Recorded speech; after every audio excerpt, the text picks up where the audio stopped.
in the sunshine. Hunter wanted to be back in the incident room, making phone calls, tracking down Elliot. But Ramsay seemed gripped by one idea.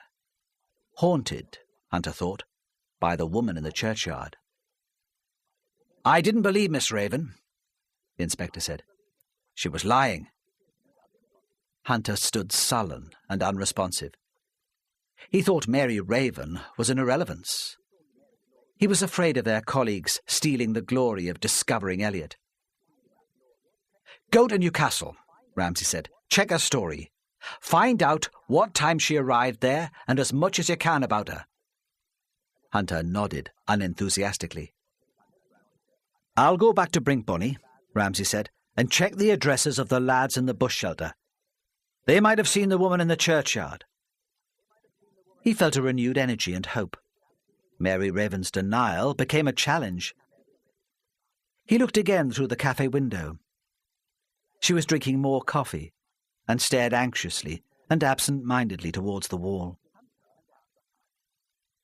Hunter found the house where Mary Raven claimed to have spent Saturday night, in a quiet, scruffy street close to the hospital. There was a Chinese takeaway on the corner and rubbish in the small front gardens. Many of the houses were owned by the same landlord and let to students. From one house came the sound of rock music. Outside another, a group of young people sat on the front step, talking in loud southern voices. Hunter felt he had wandered into an alien land. The group on the step stopped and stared at him, though by the time he reached the house where Mary's friends lived, they had resumed their conversation. The house was near the end of the terrace, with a CND sticker in a bedroom window and a bicycle propped against the fence. He knocked at the door, hoping that he would find no one there. Weren't students supposed to go to college, after all?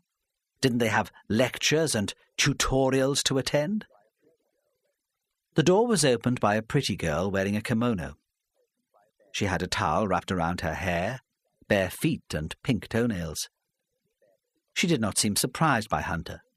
Probably nothing surprised her. "I didn't expect to find anyone in," Hunter said. "I thought you were all at the university." He would have liked to mention grants, the taxpayers' money, but felt his disapproval would be lost on her. "No," she said vaguely. "Not today. No lectures. I'll be going into the library later." She looked briefly at his identification card and stood aside to let him into a poorly lit hall. The plaster was peeling onto the floor, and as she walked ahead of him into the living room, he saw small white pieces of it stuck to the soles of her feet. The living room was large and well-proportioned, but almost empty. A huge Japanese paper lampshade hung from the ceiling. There was a settee with a pine frame and brown cushions, and an expensive stereo with a shelf of cassettes and a box of records. The carpet was threadbare and not very clean. Hunter sat gingerly on the settee. He could feel the wooden struts of the frame through the thin padding of the cushion. "Sorry," she said. "It isn't very comfortable." She sat on the floor, her long, smooth legs straight before her, her ankles crossed. She began to dry her blonde hair. "What do you want?" she asked. "You had a party on Saturday night," he said. "Yes," she said, unbothered, unafraid. "It was my birthday on Sunday." "Did the neighbours complain about the noise? I don't know why. We invited them all to come." "No," he said. He was finding the interview very difficult. "It's not that. Was Mary Raven at the party?" "Yes," she said. Her hair was long and fine. She pulled out the tangles with her fingers. "She was here. She stayed the night. She was too drunk to drive." "How did you meet her?" "I can't remember exactly." She considered, frowning. "She was at university, I think, with some of my friends. I share the house with a couple of postgraduates. I probably met her through them. She always seemed to be around. Of course, she's a lot older than me." She took the damp towel from her shoulders and folded it on the floor. "What's this all about?" "Miss Raven was in Brinkbonny on Saturday afternoon. We need to eliminate her from the Alice Parry murder inquiry. It's only a formality." "Oh." For the first time she was shocked, even impressed. She looked at Hunter through long, fair eyelashes. "How exciting!" "What time did she arrive at the party?" he asked. The girl shrugged. "She was late," she said. "We didn't get home ourselves until the pub shut, and she turned up soon after, perhaps 11:30, 11:45. She was definitely here by midnight. They all sang happy birthday to me when the clock struck 12, and I remember Mary joining in. She's got a terrible voice." "And she didn't leave the party after that?" "No," the girl said. "I've already told you, she was too drunk. I think she'd been drinking before she got here." "Was Miss Raven on her own at the party?" "What do you mean?" She seemed already to have lost interest and was looking vacantly out of the window. "Did she have a boyfriend with her?" The girl smiled. Her attention caught again. "Oh, no," she said. "We're never allowed to meet Mary's boyfriend. He's a deadly secret. She only talks about him when she's been drinking, and then she starts to cry." "Who is he?" Hunter asked. "I've told you I don't know. None of us has ever seen him." "But she must have told you something about him?" She smiled again. "Nothing useful," she said. "Only that he's handsome, stimulating, sensitive, and married." "How long has she known him?" "I think it all started last summer. She disappeared from the scene for a while then, and she's never gone out with anyone else since." "And you have no idea who this man might be?" "No," she said. "Sometimes I think Mary made him up. She can be quite strange at times, you know, a bit intense and rude. I had thought he might be a figment of her imagination." Hunter was reluctant to go. He sat on the low, uncomfortable sofa, watching the pretty young woman brush her hair like a veil across her face, hoping that she might offer him coffee, allow him to prolong his stay. But she looked up at him and smiled. "Is that it?" she asked. "Any more questions?" He shook his head, and she stood up to show him into the street. In the street, Hunter felt elated. It was 12 o'clock, and the smell of ginger and soy sauce lingered in the street, but he was no longer offended by it. If Mary Raven had arrived at the party in Newcastle by midnight, she could not have murdered Alice Parry. Now perhaps Ramsay would leave the case alone and admit that Charlie Elliott should be caught and brought to court. He would have to admit that Hunter was right. All morning, Ramsay was aware of time passing, of seconds and minutes slipping by. In Otterbridge, on his way from the express office to the cafe to interview Mary Raven, he had walked so quickly that Hunter had difficulty keeping up with him. On the way to Brinkbonny, he knew he was driving too fast. It was a mild spring day, and the only remaining trace of snow was a white swathe under the hedges and trees that, as he drove past at speed, might have been a carpet of snowdrops. As he approached the village, he reluctantly slowed the car. He passed Henshaw's palatial bungalow and turned briefly to see if Henshaw's Rover was parked in the drive. There was no sign of it. Then he came to the high, ivy-covered wall and the entrance to the Tower Drive. From there he could see the sweep of Brinkbonny Bay and the sunlight on the breaking waves. In the centre of the village he parked behind the Castle Hotel, so his car could not be seen from the street. He did not want to give the residents warning that he was there. The first address on Hunter's list of lads who regularly hung around the bus shelter was a red brick council house in a small crescent behind the smart houses which looked over the green. The road was dark, in the shadow of the hill, and it was quiet. Ramsay knocked at the door but there was no reply. A neighbour, who must have been watching the inspector's approach from behind thick lace curtains, hurtled out into her front garden, obviously afraid that he might leave before she could find out who he was and what he wanted. "She's not there, Pat," the elderly lady said. Then, hopefully, "Can I take a message?" Ramsay ignored the offer. "Where is she, then?" he asked. "At work, Pat," the woman said. "She's a dinner nanny at the little school. She'll be home soon. You can wait in with me if you like." "No," Ramsay said. "Thank you." She was so lonely that he knew it would take him hours to escape once he was in the house. "It was the lad I wanted to talk to." "Oh," she said. "Well, he's not there. He's at school." She looked at him curiously. "At least he went off on the school bus this morning," she said. "Are you from the welfare?" She had placed Ramsay as an education officer, checking on truancy.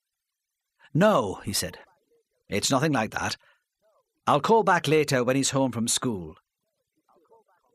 Disappointed, she stood on the concrete path which divided her immaculate lawn into identical halves until he disappeared from the crescent and onto the green. I suppose, he thought wryly, that was neighbourhood watch in action. The second address, given to Hunter by the boys in the bus shelter, was Gray's farm. Ramsay recognised the name. Robert Gray was the man who had been drinking heavily in the castle on the evening after Alice Parry's death, and he had turned into the farmyard by mistake in the snow when he was looking for Henshaw's bungalow. Ramsay came to a 5-bar gate and swung it a little nervously, expecting the dog to bark again. The house was square, built of grey stone, with a grey slate roof. The cobbled yard was covered in mud. By the side of the house was a barn, and, approached by a track to the side of the house, a cowshed, and a large open building containing farm machinery and an ancient tractor. An empty Land Rover with the engine still running stood in the yard. As Ramsay approached the house, Robert Gray appeared in the storm porch and almost ran to meet the policeman. He was shaking, and Ramsay wondered if he'd been drinking again. His behaviour was erratic and bizarre. "Come with me," he bellowed. "Where's your car? You can park in the farmyard, and I'll take you up in the Land Rover." "You'd not make it in a car." "By man, you were quick. I'd just left Celia in the house phoning the police." He sprinted towards the Land Rover and turned to Ramsay, expecting him to follow. Ramsay joined him, carefully trying to avoid the worst areas of muck. "Mr. Gray," he said, "what is this all about?" "Didn't they tell you then?" He had a broad accent, but he was not local. Ramsay, who had never travelled and did not have a good ear for these things, guessed he came from Yorkshire or Cumbria. "I've found Charlie Elliott." Side 10. "Where is he?" "Charlie Elliott?" Ramsay asked. "In my barn, up on the hill. I keep spare feed up there for when the weather's bad." "Does he know you saw him?" Ramsay asked. "No." The man looked at him as if he were mad. "He knows nothing. How could he? He's dead." He pushed a lever to pull the Land Rover into 4-wheel drive and turned the vehicle quickly. He followed the track between the house and the shed, through 2 enclosed fields, and out onto the open hill beyond. The land rose steeply. On the hill there was heather and bare rocks, and the track petered out into a couple of tyre marks. As they climbed, the patches of snow spread into each other, and the sunlight was reflected from it. The barn was at the head of a small valley, sheltered from the east winds by a fold in the hill. It might once have been a shepherd's cottage. The solid stone walls had gaps for windows, but the slate roof had been replaced by corrugated iron. One wall had been taken down to allow a tractor inside, and there was a roughly made wooden door in its place.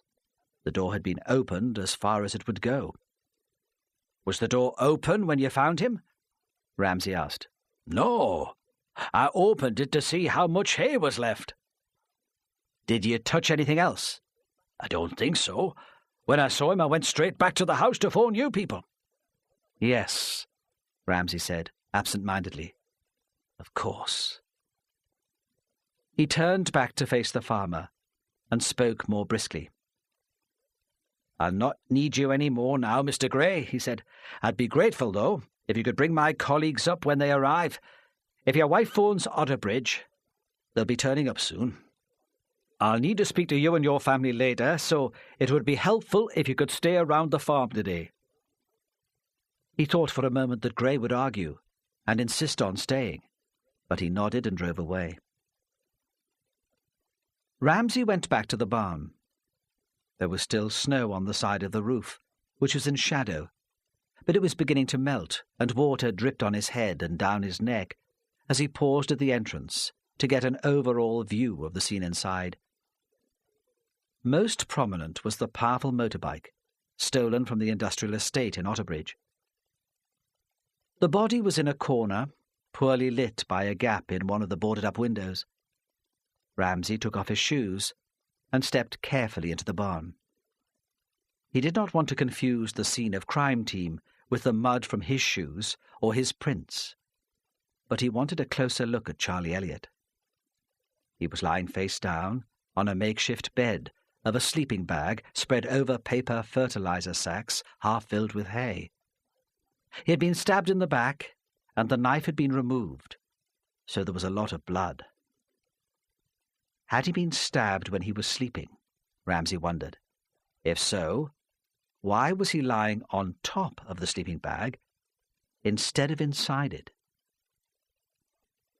He straightened and looked around the barn. Because it was the end of winter, most of the feed had gone. It had the domestic tidiness of a child's den.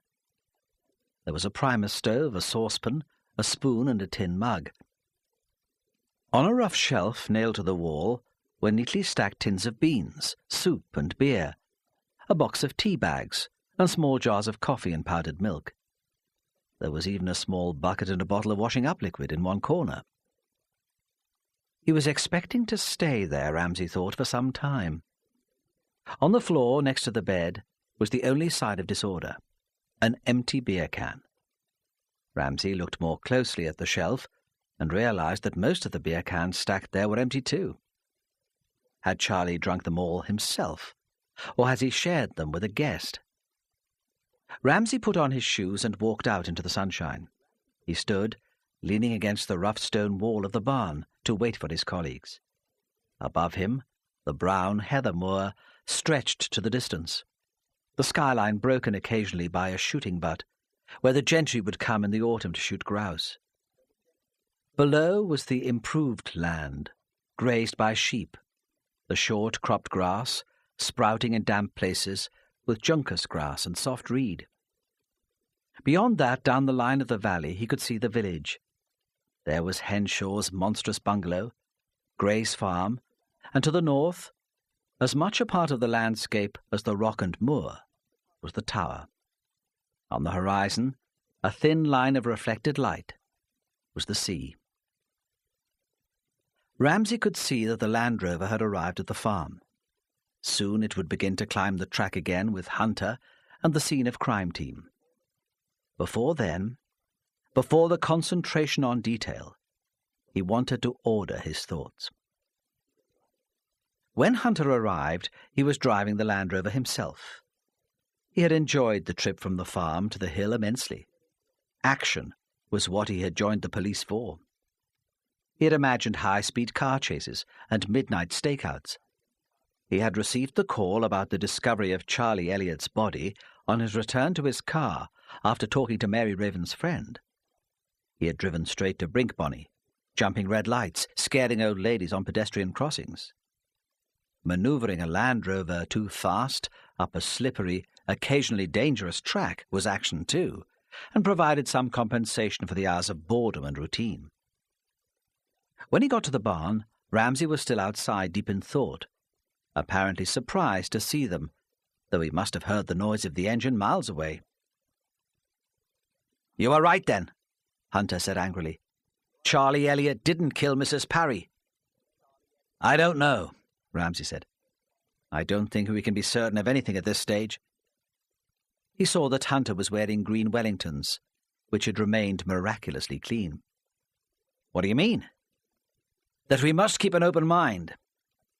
Hunter walked past him and stood at the entrance of the barn looking inside. The scene of crime team had begun their work. "He was stabbed then," Hunter said, "just like Mrs. Parry." "All the same," Ramsay said, "we shouldn't jump to conclusions. Charlie Elliott had enemies in his own right.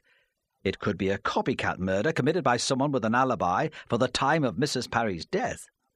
The murderer might have thought we'd assume both were killed by the same person." "It doesn't sound very likely," Hunter said. "Perhaps not," Ramsay said. "But as I see it, there are three possibilities.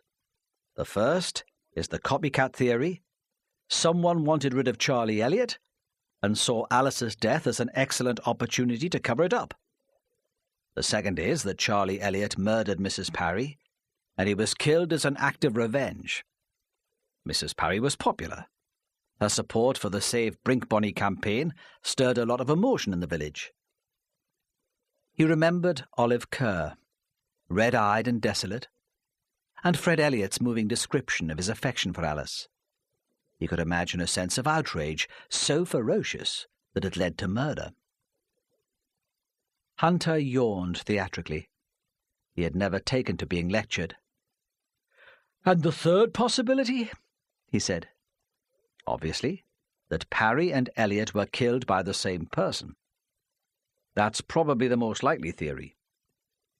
Elliott saw something or discovered something which made him dangerous to the murderer, so he was killed too. As you say, both were stabbed with a wide-bladed knife." "How did anyone know he was here?" Hunter demanded. "It's miles from anywhere, not the sort of place you'd come across by chance, especially in this weather." "No," Ramsay said absent-mindedly. "It's not the sort of place you'd come across by chance. But Charlie Elliott turned up here. I wonder why. We'll have to find out if he was friendly with the Greys." He remembered the noise made by the farm dog when he disturbed it. It was impossible to think that a noisy motorbike could have gone up the track without the Greys being aware of it. It would be important to check if there was another way onto the hill. "He can't have brought all that stuff with him when he first came," Hunter said. "He left the village in too much of a hurry. He must have gone back for it." "Perhaps," Ramsay said. "Or perhaps he had help." "What do you think?" "I don't know what to think," Hunter said. "Not yet. But your Mary Raven can't have killed Mrs. Parry. She was at that party in Newcastle by midnight on Saturday night." "But she could have killed Charlie," Ramsay said, almost to himself. "He saw her in the churchyard." Hunter did not reply and seemed hardly to be listening. He was eager to get down to practicalities, to see the blood, to discover if the scene of crime team had found anything to work on. Ideas always made him impatient. Why was Ramsay standing there rambling away to himself when there was so much to do? The inspector seemed suddenly to come to a decision. "Look," he said, "you look after things here. I want to talk to the Greys. There's something odd going on there. I'll send Robert back to fetch you later." Hunter watched the Land Rover move over the hill and shook his head. Promoted beyond his competence, he thought again, and turned, with relish, to the body in the barn. Ramsay stood in the storm porch at Gray's farm and knocked on the door. He could see Robert Gray in the tractor shed bent over the engine. But although the farmer must have seen the return of the Land Rover, he made no move to come into the house.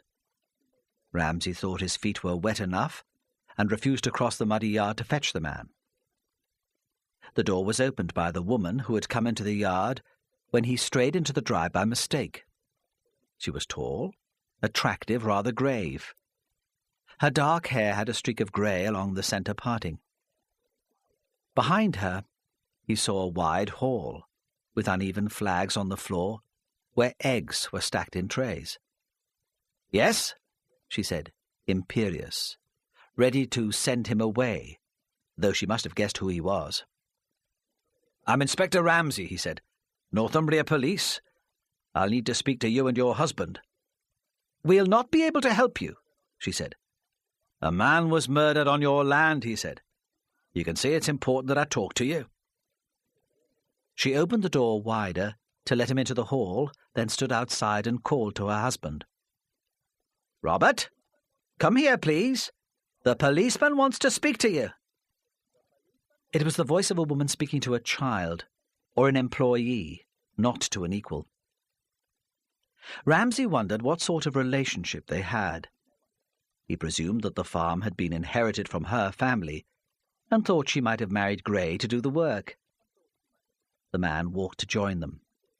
He was shorter than she was, slightly bow-legged. At the door he stopped and took off his boots. "We'll go into the kitchen," she said. "It's the only warm room in the house." She must have been in the middle of baking. There were bowls and trays on the table, and there was a smell of cooking. On one chair there was a pile of unironed clothes, but the woman did not apologize for the mess. "You'd better sit down," she said. "I won't disturb you for long," Ramsay said. "Well," she said, "you've done that already." He ignored her and turned to Robert. "What time did you find the body?" he asked.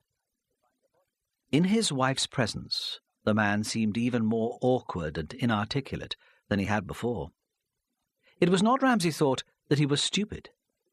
He had difficulty expressing himself as accurately as he wanted, and that frustrated him. "I don't know," Gray said. "Not exactly. I went up the hill to see how much feed was left, in case there's another cold spell. 11:45, perhaps. It must have been about midday when I met you." "Yes," Ramsay said. "When was the last time you went to the barn?" Gray shrugged. "About a week ago," he said. He turned to his wife. "That would be right, wouldn't it, Celia? It was about a week ago." "I can't remember," she said indifferently. "You've not been up there since Charlie went missing?" "No," Gray said. "Certainly not since then." "Was Charlie Elliot a good friend of yours?" "Not exactly a friend. I'd met him in the castle, of course. He bought me a few drinks." "Did he know you well enough to ask you a favour?" "I don't understand," Gray said. "What sort of favour?" "Did he ask you if he could camp out in your barn?" "Of course not," Gray said. "I wouldn't have allowed that. He was wanted for murder." "What were you doing Monday evening?" "I was in the castle," Gray said, "having a few drinks." "Where were you, Mrs. Gray?" "I was here," she said. "Did you hear anything unusual?" he asked. She shook her head. "If Charlie Elliot had come through your farmyard, you would surely have heard," he said. "Not necessarily," she said. "But what about the dog? Wouldn't a stranger coming into the yard have disturbed it?" "Perhaps," she said. "I don't know. Perhaps I was busy and didn't hear it. Or perhaps Charlie got onto the hill, through the fields, without coming past the house." "Oh," Ramsay said. "He certainly came past the house. I stopped the Land Rover on the way down, and there's a motorcycle track quite clear in the mud." She said nothing. Ramsay turned again to Robert Gray. "Where were you on Saturday night?" he asked, "on the evening of Mrs. Parry's death?" But before Robert could reply, Celia interrupted. "He wasn't here," she said. "His mother lives in Penrith, and she's been ill for a while. He went to the hospital to visit her. You can phone his sister if you like. She'll confirm it." "And where were you, Mrs. Gray?" "I was here," she said, and added bitterly, "I'm always here." She got up to take the scones out of the oven, and to shake them onto a wire cooling tray. "How well did you know Mrs. Parry?" Ramsay asked. The question was directed at both of them, but again Celia answered. "Quite well," Celia said. "We were both on the committee of the WI. She was a good woman. I liked her. Everyone seems to have liked her," Ramsay said. "But she was stabbed to death. Have you any idea why?" For the first time, Celia Gray's composure seemed shaken. "No," she said. "Of course not. Unless it had anything to do with the development on Tower Field." "Have you never considered selling any of your land for building, Mr. Gray?" And this time, Robert did answer, stammering in his attempt to get the words out. "I'd sell nothing to that bastard Henshaw," he said. "Nothing!" He got to his feet. "Look," he said, "I'm busy. I've a lot to do. I'll be in the shed if you want me." When Gray left the room, Celia turned back to the oven. She lifted a fruit cake onto the table and put a skewer into the centre, then replaced the cake at the bottom of the oven. Ramsay might not have been there. "I wanted to talk to your son," he said, "but I expect he's still at school." She looked at him seriously. "Why do you want to speak to Ian?" she said. "He's got nothing to do with this." "He's not in any trouble," Ramsay said. "He might just have seen something." "He's not at school," she said. "He's upstairs. He's got the flu." "Can I speak to him? It won't take long. You can be present if you want to." She shrugged and disappeared from the room. She came back some time later, followed by a teenage boy. He was pale and seemed genuinely unwell. Ramsay recognized him as one of the boys who had passed him while he was standing at the bus shelter on the first night of the investigation. He sat next to the big old-fashioned range and huddled into his polo neck sweater. "I'll get on with this washing up," Celia said, "while you talk to him. You won't mind that?" "No," Ramsay said. "Of course not." She moved to the sink with her pile of bowls and spoons, and as she passed him, she turned to her son with a look that was half threat and half entreaty. The boy took out a large handkerchief and blew his nose. Ramsay could not tell whether or not he had received whatever message the mother was trying to send. "It's about Saturday night," Ramsay said. "Were you at home?" The boy glanced over to his mother, but she did not turn to face them. Ramsay thought she was concentrating on not showing a reaction. She lifted a soapy mixing bowl from the sink and placed it upside down on the draining board. "No," he said at last. "I was out with the mate." "Which mate?" He gave the name of the boy who lived in the council house Ramsay had visited earlier that day. "Where did you go?" Ian shrugged. "Just about the village." "Where in the village?" "We were at Dave's house for a bit, playing records," Ian said. "But his mum and dad wanted to watch television, so we went out." He began to cough. His eyes were streaming, and he spoke with a hoarse croak. "Where did you go then?" Ramsay asked. "Did you come back here?" "No," the boy said quickly. "We didn't come here." "Oh?" Ramsay said. "Why was that then?" The boy looked embarrassed. "It was Saturday night," he said. "I wanted to be out of the house." "If you didn't come home, where did you go?" Ramsay realized he sounded impatient and added, "It really might be important." "Just around," the boy said, infuriatingly. "Perhaps you could be more specific?" "We met a friend," Ian said. "Where did you meet him?" "In the bush shelter on the green. It was too windy to hang around." At last, Ramsay thought. At last. "Was anyone else around the village?" "I don't know," Ian said automatically. He sneezed into his handkerchief. "Look," his mother cried. "Can't you see how ill he is? Is all this necessary?" "I'm sorry," Ramsay said. He turned back to the boy. "Please think. As you say, it was very windy." You would have noticed. Did you see anyone in the square or outside the church? That was the woman, the boy said. Which woman? It was impossible to tell from Ramsay's voice how excited he was. I don't know who she was, Ian said. I'd never seen her before. She was hanging around the churchyard. What time was that? I don't know, about 9 o'clock. What did she look like? Small, Ian said. Dark-haired? Scruffy? I don't remember properly. The thing was a matter of complete indifference to him. But Ramsay waited, willing him to recall more details.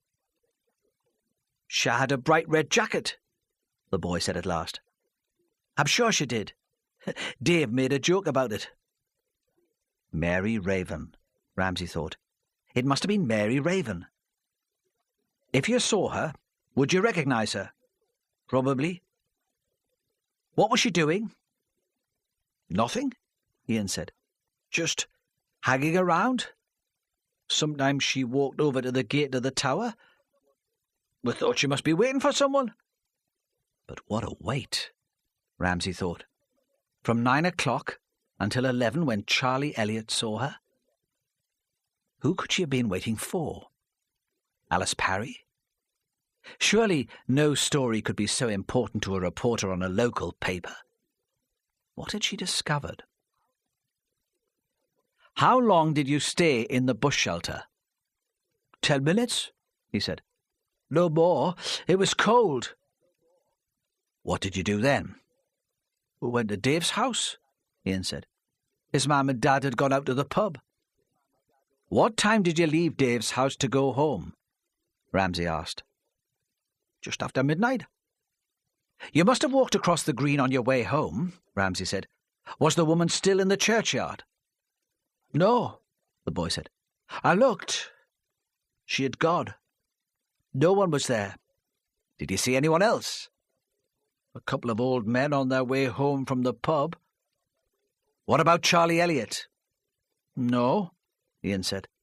I didn't see him. Did any cars go past? Not that I remember. You didn't see a blue Rover that night?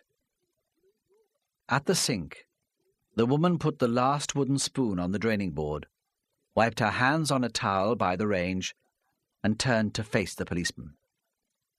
He was aware of her immense control.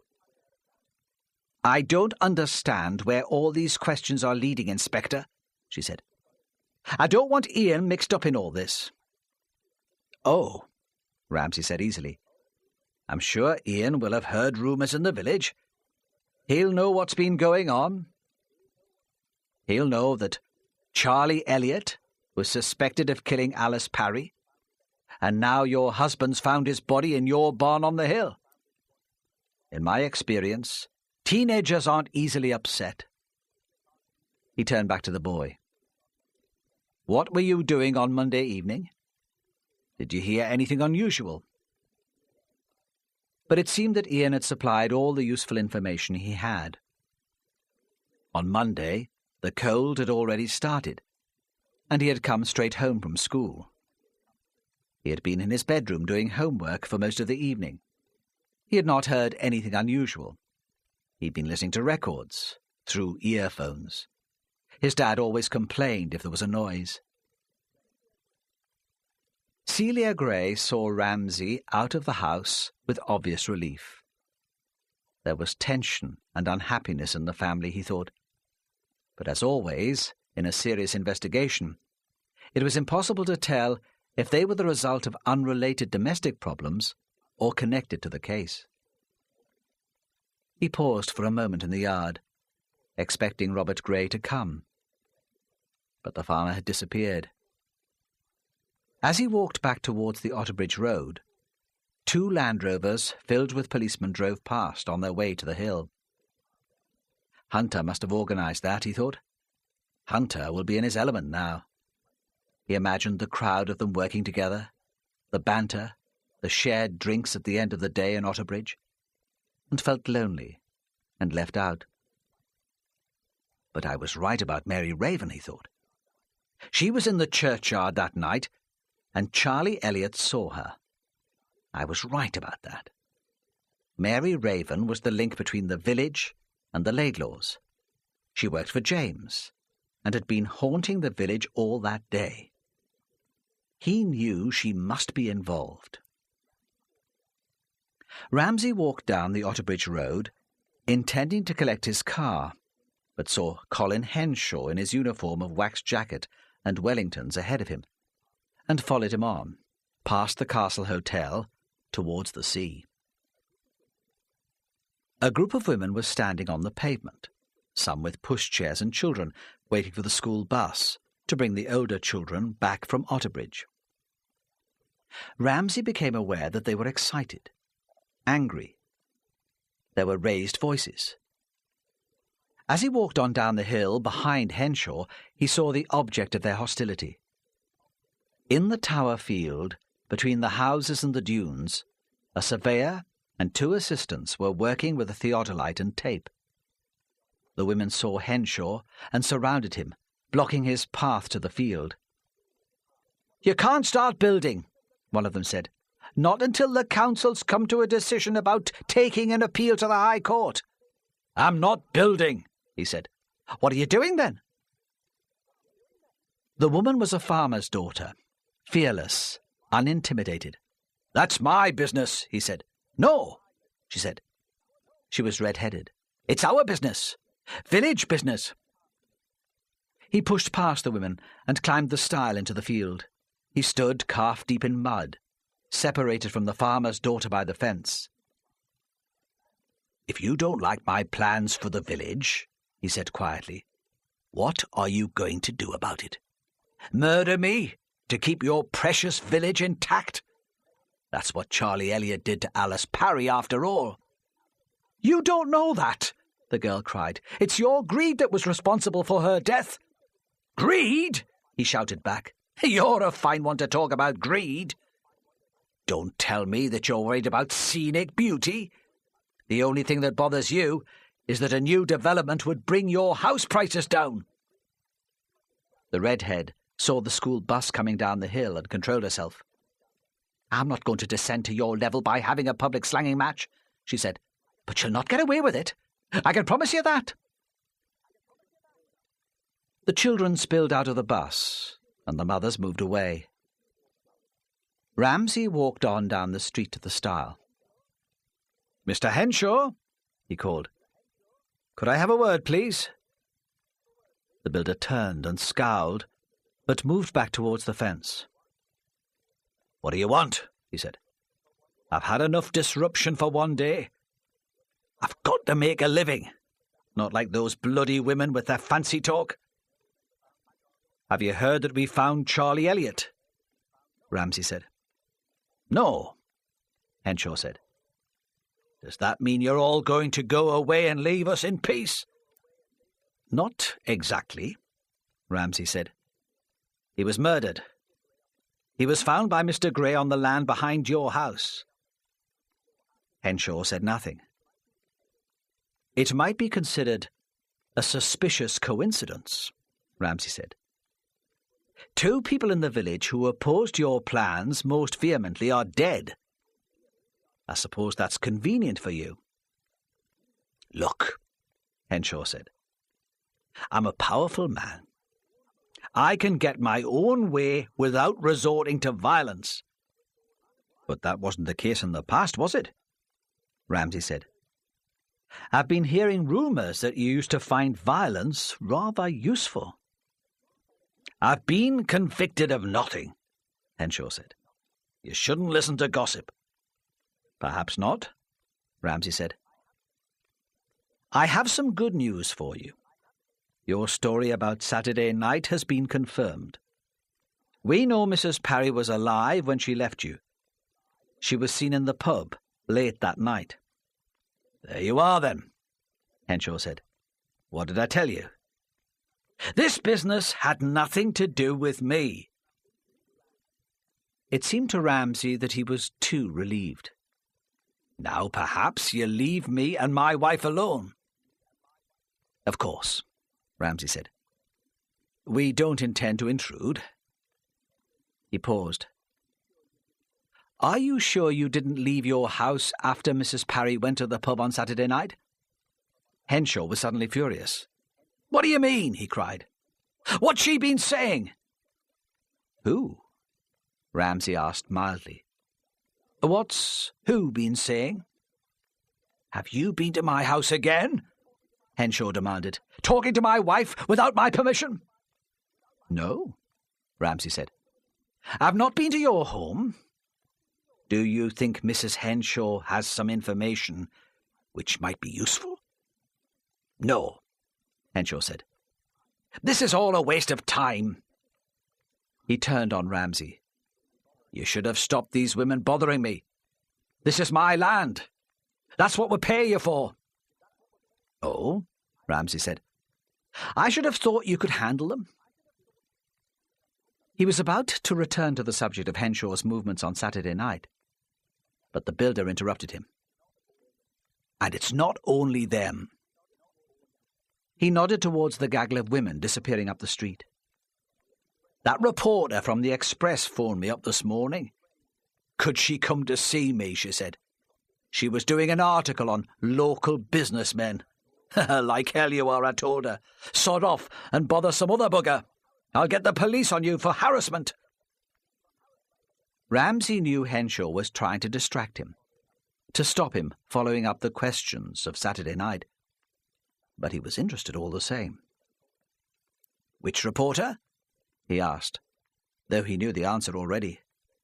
Raven, Henshaw said. They call her Mary Raven. Of course, Ramsay thought. It all comes back to her. She was the vital link between all the major suspects in the case. If she gets in touch with you again, Ramsay said, will you let me know? Henshaw nodded. He had recovered his composure, and Ramsay allowed him to turn and walk away to the surveyors. Then he went back to the castle to collect his car. Side 11. When it was dark, Hunter and Ramsay met in the police house. Outside was a glass-faced notice board with a faded photograph of a child who had been missing for 5 years and would look quite different now, even if she were still alive, and a poster about car theft. Every rural police house seemed to have the same notice board and be built to the same design. Ramsay had been to Otterbridge to face the anxieties of his superintendent. So you are right about Charlie Elliot, he had been told. Well, well. You know I always trust your judgment. Elliot could still have murdered Alice Parry, Ramsay said impatiently. His superior seemed incapable of logical thought and chose his theories according to convenience and anything that would provide maximum publicity. Do you think so? The superintendent seemed surprised. Well, as I said, I'm prepared to trust your judgment on that. Just keep me posted, Steve. The door's always open, you know. We'll need a press release, Ramsay said. I've just been given a provisional time of death for Charlie Elliot as between 5 and 7 this morning. We'll need anyone who was out in Brinkbonny to come forward. Of course, Steve. The man relaxed. You can leave that to me. Hunter had just come back from the hill. He was flushed from the afternoon in the open air and full of good humour. Even the discovery that Ramsay had proof that Mary Raven had been in Brinkbonny on the night of Mrs. Parry's murder could not suppress him. Why was she lying then? He said. She can't have anything to do with the murder. I told you. She was at the party in Heaton before midnight. I don't know, Ramsay said. He felt that he still knew very little. Perhaps she knows who killed Mrs. Parry, and she's trying to protect him. Perhaps she has reasons of her own. Did you find out anything else from the student in Heaton? Yes, Hunter was grinning. Mary has a boyfriend. Ramsay looked at him sharply. Who? She won't tell them. It's all a big secret. But they're her friends. They must know something about him. I don't think so. Hunter was eating a Mars bar. He screwed the paper into a ball and threw it towards a wastebasket at the corner of the room. It seems that Mary's a bit of a loner. She goes to their parties and gets drunk with them, but she doesn't talk to them much. Is the boyfriend married? Ramsay asked. The girl thought so. Perhaps she was waiting for him in the churchyard, Ramsay said. But why Brinkbonny? Because he lives here? Or perhaps he was staying at the tower, Hunter said. It could be Max Laidlaw or James. We'll go to her flat this evening, later, when she's likely to be in, Ramsay said. She's approached Henshaw too and worried him. I'd like to know what that's about. Blackmail? I don't know, Ramsay said. If so, she's putting herself in a lot of danger. I've been thinking blackmail might have been the motive for the Elliot murder, Hunter said tentatively. If Charlie saw something on Saturday night and worked out who killed Alice Parry, it might have occurred to him that he could put the information to his advantage. It would explain how the murderer found him in the barn on the hill. Perhaps they arranged to meet there. Ramsay considered the idea carefully. Why didn't he tell us? That way he could clear himself. Hunter shrugged. Perhaps he thought we wouldn't believe him. Perhaps he thought he could turn his knowledge to profit. Yes, Ramsay said. It's possible. Dangerous, but I can see Charlie Elliot as a man who would enjoy taking risks. We've only his father's word that he stayed in after 11. He could easily have gone out again and seen Alice Parry on her way home from the pub. Did you inform Fred Elliot of his son's death? Hunter asked. Ramsay shook his head. I got the village policeman to do it, he said. They'd been friends for years. It seemed better. He stood up. We'll go and see Fred now, he said. Get it over with. Then I want a word with Maggie Kerr.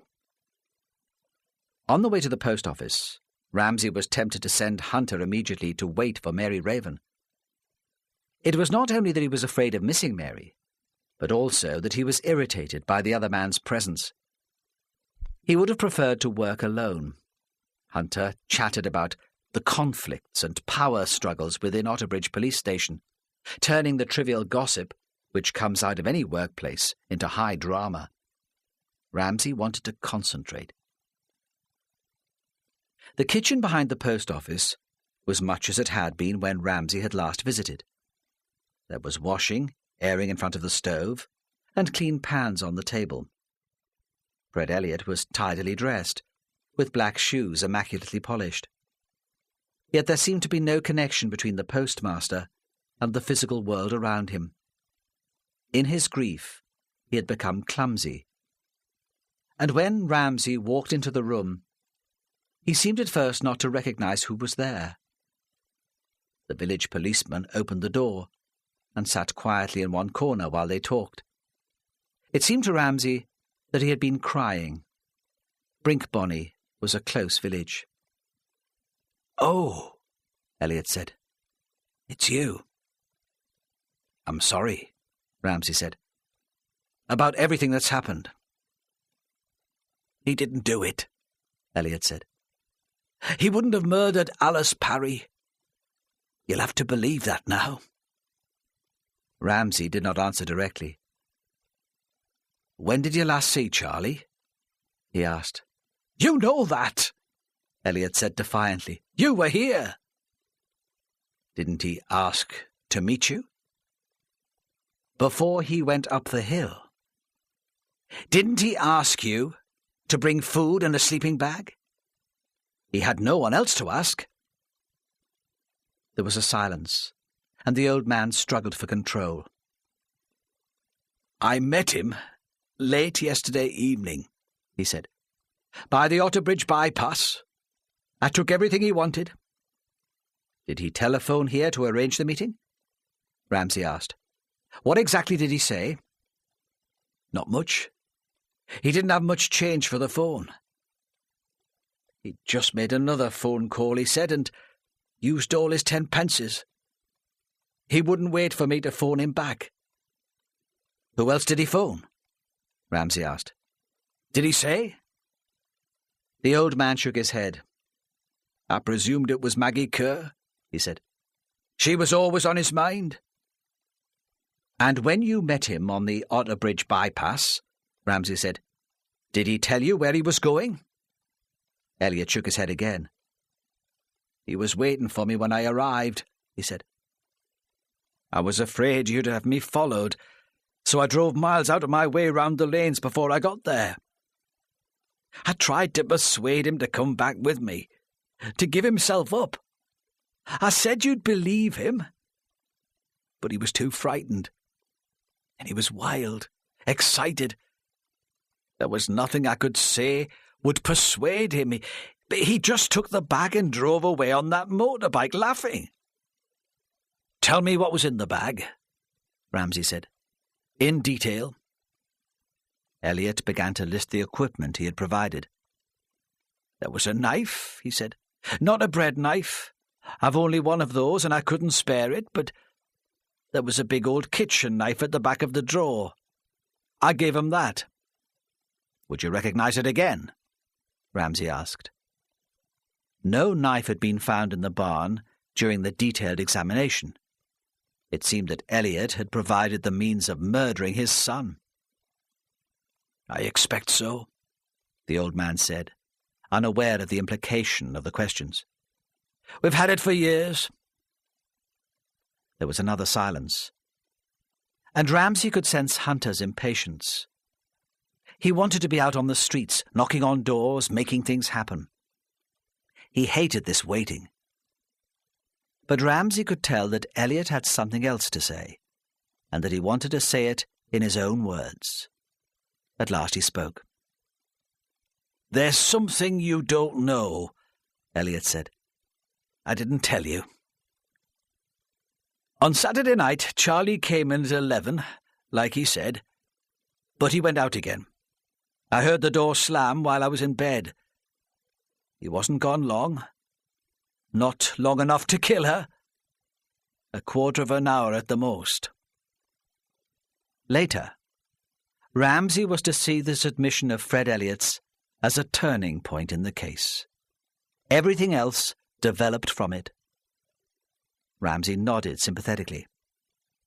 There was no recrimination, because Elliott had not told them before, though Hunter might have made threats about wasting police time.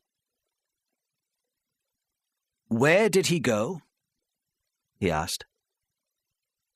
Just out on the green, Elliot said. I looked out of my window and saw him. He walked over towards the castle.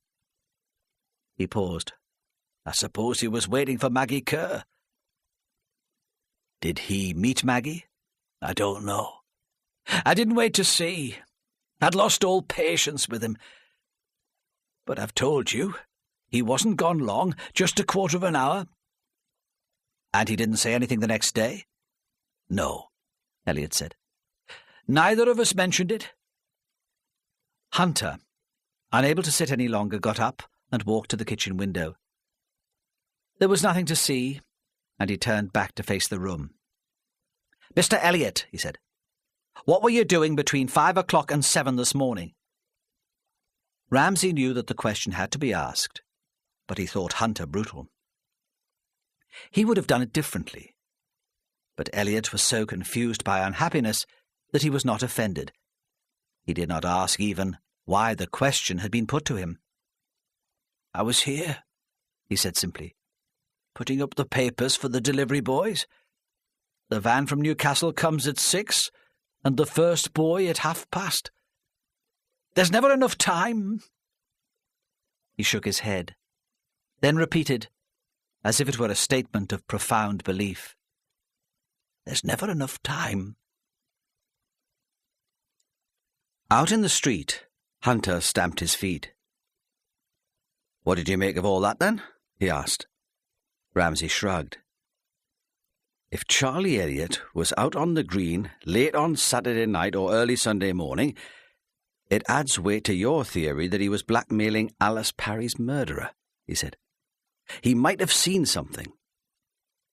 Then, just when Hunter was wondering if he would be able to claim the credit for making a breakthrough in the case, Ramsay added, "But it's still too early to be certain of anything at this stage.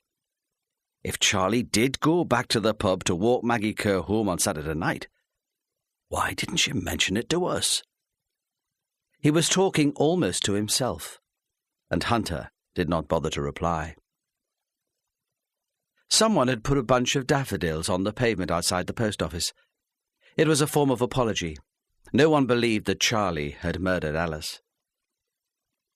In the house behind the garage, the Kerrs were finishing a meal. As the policeman approached, they heard Maggie shouting at one of the boys that it was rude to leave the table without asking to be excused. The snapping ill temper seemed out of character, and her voice was strained. Olive Kerr let the policeman into the house. As she opened the door to them, she realized she was still wearing a pinafore and took it off, apologizing. "We're not ourselves today," she said. When Maggie saw Ramsay and Hunter, she turned on the boys again. "Go on and run the bath," she said. "You're big enough to do it yourselves now." Then, when she thought they were about to argue, "You can use some of my bubble bath. It's on the bathroom shelf." They leapt away up the stairs, whooping with glee. Olive cleared half-empty plates into the kitchen, and when she came back they were still standing, staring at each other. At the head of the table, his head bowed so that the bald patch gleamed in the electric light, stood Tom Kerr. "I expect you've come about Charlie Elliott," she said. "We heard this afternoon. It's a terrible thing to have happened." "Sit down," Olive Kerr said. And obediently they all sat around the dining table, like delegates at some conference. Or, Ramsay thought, very aware of Tom Kerr, like members of a church committee. He almost expected the man to suggest that they pray. It wouldn't do any harm, Ramsay thought. They didn't have much else to go on. "How can we help you, Inspector?" Tom Kerr asked, and the normal, quiet voice broke into Ramsay's fantasy and startled him. "I need to ask your daughter some questions," Ramsay said. "If you feel you have any information to help us find out who killed Charlie Elliott, I'd like to hear from you and Mrs. Kerr too. But I'm here to speak to Maggie." "Would you like us to leave you alone with her?" Tom Kerr asked. But Ramsay shook his head. Something about Kerr's still, almost fanatical presence concentrated the mind. He turned to Maggie. She was pale, but showed no other sign of grief. Rather, she seemed consumed by a vague and undirected anger. She controlled herself sufficiently to answer his questions, but made it clear that she resented them. "What time did you get home on Saturday night?" he asked. "I spoke to the regulars at the pub, but you didn't tell me what time you got back." "It was late," she said. "Gone 1 o'clock. "Did you see Charlie Elliott as you came back from the castle?" "No," she said. "He'd left the pub much earlier. I think I told you. It was a relief." "We know he arrived home at about 11, Ramsay said, "but his father tells us that he went out again later. Fred presumes that he'd gone back over the green to walk you home." "No," she said. "Really? I didn't see him." "Did you see anyone else?" "No," she said. "Not until I was almost home. Then I saw me father." Tom Kerr looked up. "It was so late that I was beginning to worry about her," he said. "I'd gone out to see if I could see her coming. I could see that she had just left the pub, so I waited for her. I didn't see anyone else either." "You knew we were looking for witnesses who had been out on Saturday night," Ramsay said. "Why didn't you come forward before?"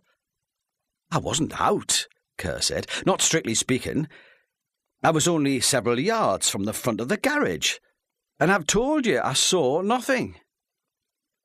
When I saw Dad waiting, I began to run, Maggie said. It was very cold. Although he was so wrapped up, he'd have thought he was out for an Arctic expedition. I didn't see anything. Did you notice if there was a light on in Fred Elliott's cottage? Ramsay asked. She shook her head. I was just glad not to see Charlie, she said. I didn't see anything else. There was a silence. Did Charlie Elliott try to get in touch with you after he left Brinkbody on Monday afternoon? Ramsay asked. No, she said. Of course not. We know he made a phone call on Monday night, Ramsay said. It wasn't to you? No, she cried. And anyway, I wasn't here on Monday night. I was working. Ramsay turned to Tom and Olive. Was there a phone call here on Monday night? He asked. Perhaps from someone who did not answer when you picked up the receiver. But they shook their heads. We were here all evening, Olive Kerr said, and the only call was for Tom from the vicar. Then Ramsay began to share Hunter's impatience. This talk wasn't getting them anywhere, just leading them round in circles. He should have trusted his original instinct and concentrated on getting Mary Raven to talk to them. He knew that if he could persuade her to tell them why she was in the churchyard, at least some of the confusion would disappear.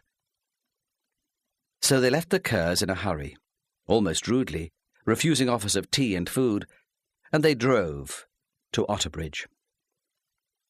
But when they arrived at Mary Raven's flat, it was dark and empty, and the other tenants claimed not to have seen her all day.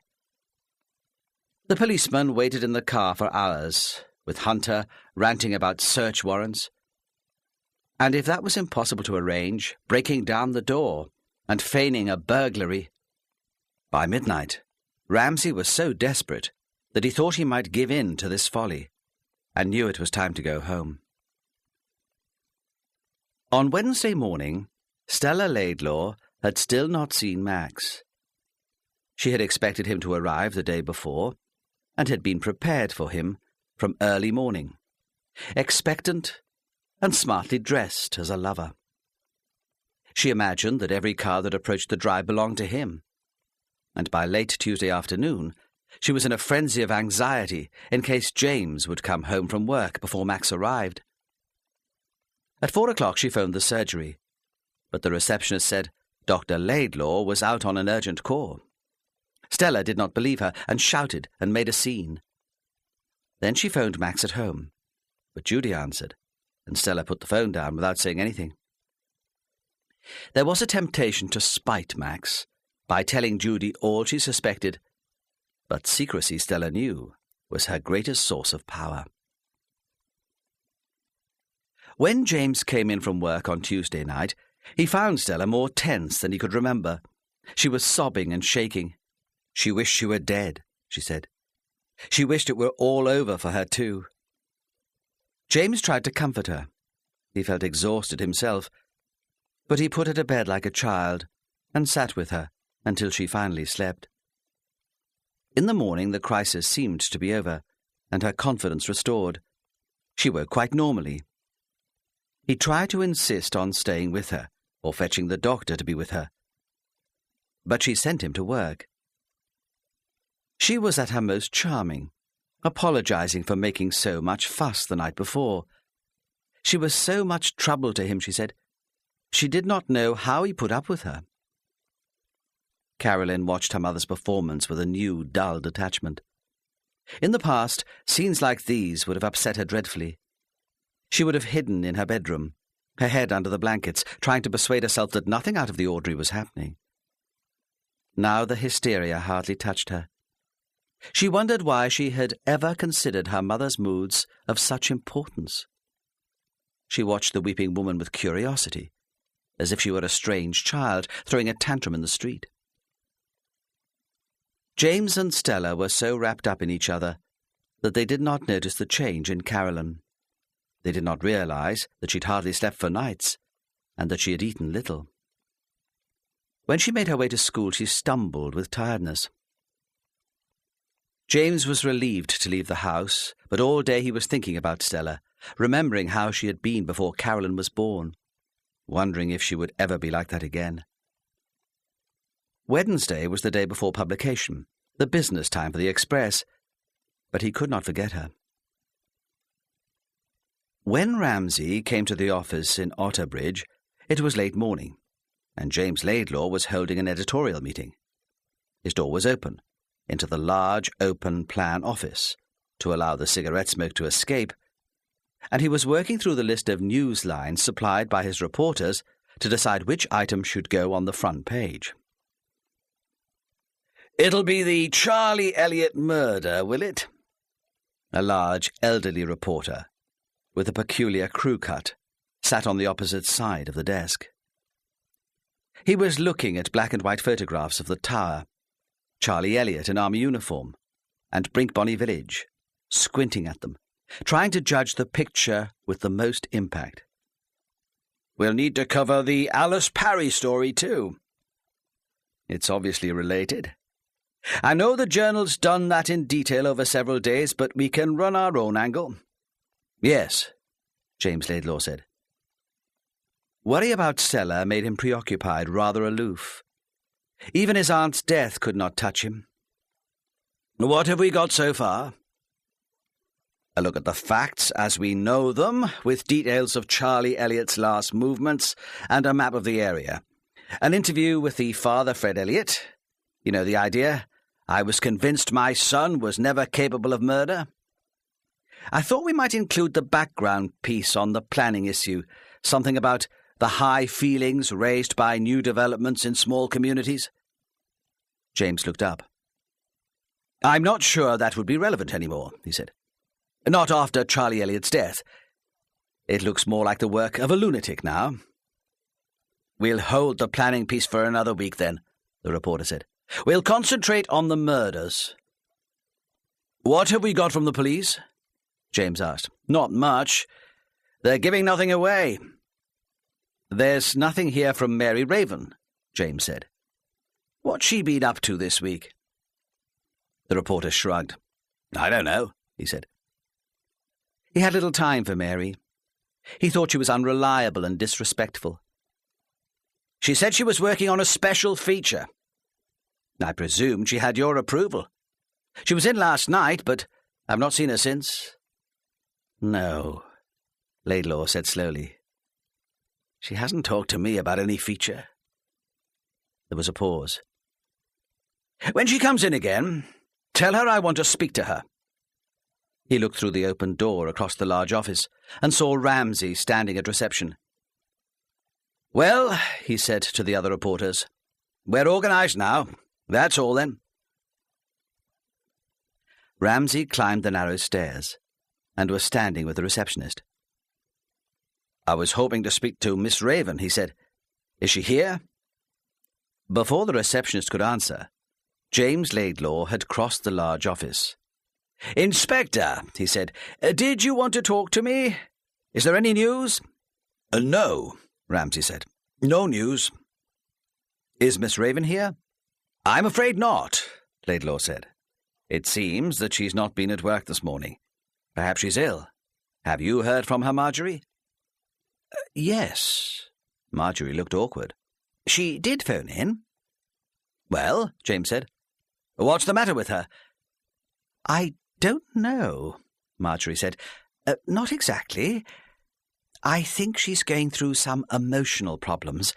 She didn't sound well. She told me she'd given up on men and she was going to throw herself into work. It was an important story, something about a bankrupt businessman. The biggest story of her career, she said." "That wouldn't be difficult," James said shortly. "I need to talk to her," Ramsay said. "It's rather urgent. If she comes back into the office this evening, will you ask her to get in touch with me at the incident room?" "I can't help you, I'm afraid," the receptionist said. "I'm taking the afternoon off. It's my grandson's birthday, and I'm having the children to tea. I was just going home." She took a coat from the peg behind the door and tied a silk scarf around her hair. James Laidlaw listened to the exchange between Marjorie and Ramsay without reaction. He nodded briefly and walked back to his office, apparently preoccupied with his own thoughts. "You stay here," Ramsay said to Hunter. "Talk to Mary Raven's colleagues. See if you can find out what she's up to and where she might be." He followed the receptionist, who was already halfway down the stairs. "Can I give you a lift somewhere?" he called after her. He held open the door to let her out, and they stood together on the pavement. It was a market day, and in Front Street, stalls were still set out with rails of cheap clothing and trays of vegetables. Now at lunchtime, the stall holders were shouting their special offers to clear the goods which would not keep for another day, and the pavements were littered with old cabbage leaves. "Are you sure?" She smiled, easy, motherly, used to respect. "You must be very busy. I don't want to put you out." "No," he said. "I'd like to take you." He had reached a stage in the investigation when there were too many leads to follow, too much to do. He would welcome the break in the confusion, a breathing space. Besides, he wanted to find out more about Mary Raven. He lifted her bags into the boot and opened the car door for her. She directed him out of the town towards a small, modern estate with big houses and gardens full of trees. It was not sufficiently ostentatious, Ramsay thought, to have been built by Henshaw. "Perhaps I shouldn't have mentioned where Mary was going in front of James," Marjorie said, suddenly guilty. "She likes to keep her leads secret until the story's finished. I think she's afraid he'll cramp her style." "Would he do that?" "No," she said. "I shouldn't think so. He just likes to keep a tight rein on the newspaper. He's very proud of it." "Mary didn't go home last night," Ramsay said. "She didn't say where she'd been staying?"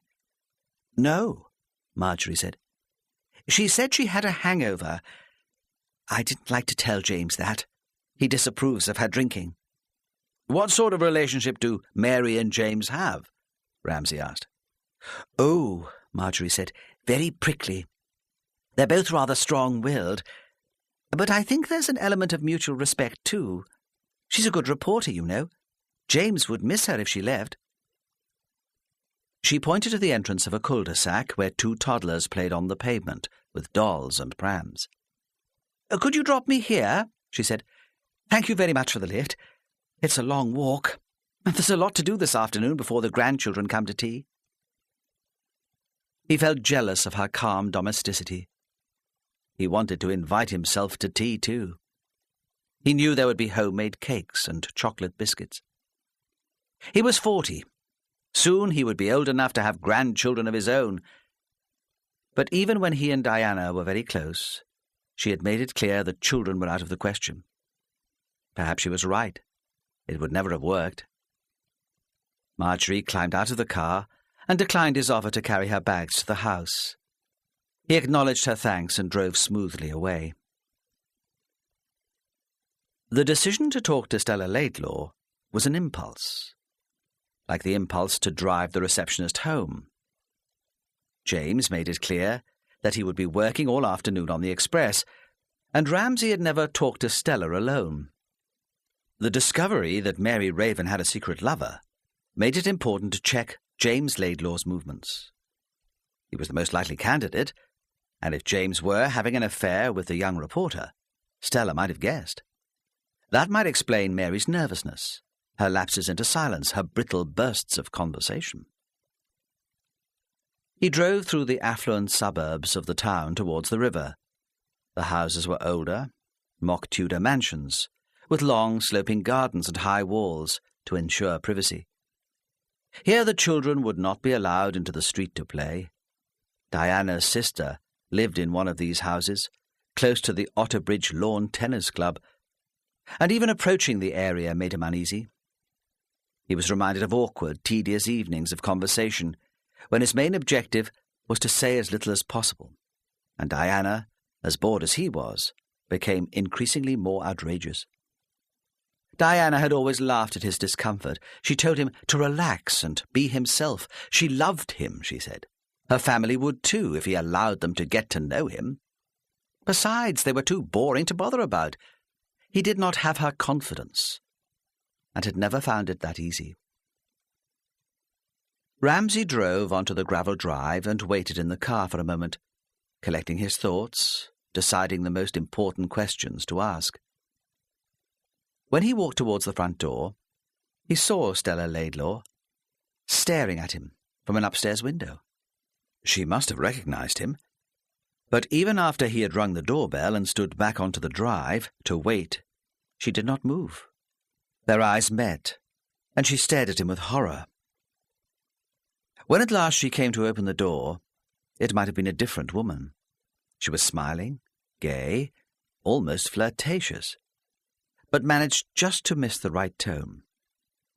She asked him to sit by the fire, suggested that she make him coffee, with an insistence that was embarrassing. She was trying too hard to make a good impression. "Now, Inspector," she said, "how can I help you?"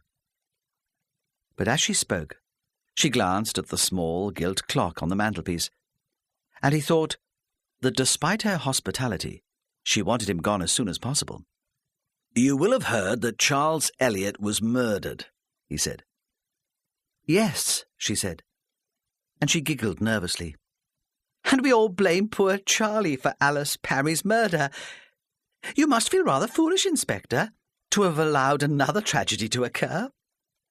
Ramsay ignored the comment and continued. "We must assume that there was some connection between both murders," he said. "So I'm talking again to everyone who was in Brinkbonny on Saturday night." Side 12. "How well did you know Charlie Elliot?" Ramsay asked Stella Laidlaw. "Not at all," she said. "I'm not even sure that I ever met him, though I go to Kerr's garage for petrol sometimes, and he might have served me there." "But you knew of him?" "Oh," she said, "I knew of him. Staying with Alice was like taking part in a soap opera. We had to listen to the story of everyone who lived in the village over and over again. Charlie Elliot was infatuated with Maggie Kerr and had dropped out of the army when he found out she'd separated from her husband. Then he and Tom Kerr had a fight, and Tom punched him on the nose. That was a real scandal because Tom's a pillar of the church, and it was supposed to be a deadly secret, though most of the village must have heard about it in the end. According to Alice, he felt so guilty that he didn't feel able to sack Charlie from the job in the garage, although he was being such a pain in the arse and making Maggie's life hell. It was quite romantic, but very tedious." "Did Alice have any idea how the situation between Elliot and Maggie Kerr could be resolved?" Ramsay asked. "Endless ideas," Stella said. "All totally impractical and rather interfering. She wasn't the saint the others have made her out to be, you know, just a nosy old woman. She even talked at one time of having Maggie and the boys to stay as lodgers at the tower, though goodness knows what damage that would have done." "Did she ever talk to Charlie about Maggie?" "Probably, though she never said. She wouldn't have told me anyway. She'd know I'd not approve. I expect Charlie would have told her to mind her own bloody business, and quite right too." Again, as she finished talking, she glanced at the clock. Ramsay paused and changed the subject of the conversation. "I must ask you some questions about yesterday morning," he said. "Charlie Elliot was killed between 5 and 7. I have to know where everyone involved in Mrs. Parry's case was at that time. It's a matter of elimination, I'm sure you understand." "I don't know where James was," she said. "Asleep, I presume. We slept in separate rooms on Monday night. He was very sweet about it, but said I was so restless I kept him awake. I was in rather a state on Tuesday morning. I have trouble sometimes with my nerves, and it was a bad day. He was there when I woke up." "Were you in your room all night?" Ramsay asked. "No," she said. "If you must know, I find it so damned hard to sleep. I got up in the early hours and went for a drive. I thought the speed might relax me and help me sleep. It usually does." "But it didn't work?" No, she said. It didn't work. What time did you go out, and when did you get back? I don't know, she said. And I don't know where I went either. I just drove. Do you and your husband each have a car? Ramsay asked. She nodded. And you took your car? Yes, of course. It was parked outside the house. James keeps his in the garage. So you didn't notice whether your husband's car was there or not when you left the house? Of course it was there. Why wouldn't it be there? What would James be doing driving round in the middle of the night? But you didn't see it, Ramsay said. No, she agreed. I didn't see it. Do you have any social contact with your husband's colleagues? Ramsay asked. As little as possible, she said. You don't get on with them? Oh, she said, I get on with them. I get on with most people. But when they're all together, they just talk about work, and I find that tiresome. James is almost obsessive about the Express. I tell him he should delegate more, and that he cares more about the bloody paper than he does about me. But it doesn't make any difference. It still takes up all his time. Does James discuss his stuff with you? He discusses everything with me, she said angrily. But he doubted if she stopped thinking about herself long enough to listen. There's a young reporter, he said, Mary Raven. We'd like to talk to her, but she's proving a little elusive. You have no idea where she might be. Stella smiled and seemed pleased with herself. There was little indication that she was jealous of the girl or that she resented her. No, she said. I don't know where she is. She's got something of a reputation, you know. She drinks a lot, and I'm afraid she might be a little promiscuous. James can be rather pompous and doesn't like it. I tell him it does him good to have someone young in the place. It stops him getting boring. She looked at the clock again, and this time Ramsay had no excuse to stay. He felt frustrated at having achieved nothing from the interview. He knew that Stella had been performing for him, and that he could trust nothing she had said. At the door she stood with the same fixed smile on her face, and waited until he had driven into the street. When she shut the door behind her, she was shaking. Just after Ramsay had turned into the road, he had to stop at a pedestrian crossing to allow an elderly lady across the road. It was only because of the delay that he saw Max Laidlaw's car drive through the gates and park outside the Laidlaws' house. The inspector turned into a side street so that he had a view of the front of the house. He saw Max at the door and saw Stella answer it. She was obviously furious, and in her anger she was very tall, very regal.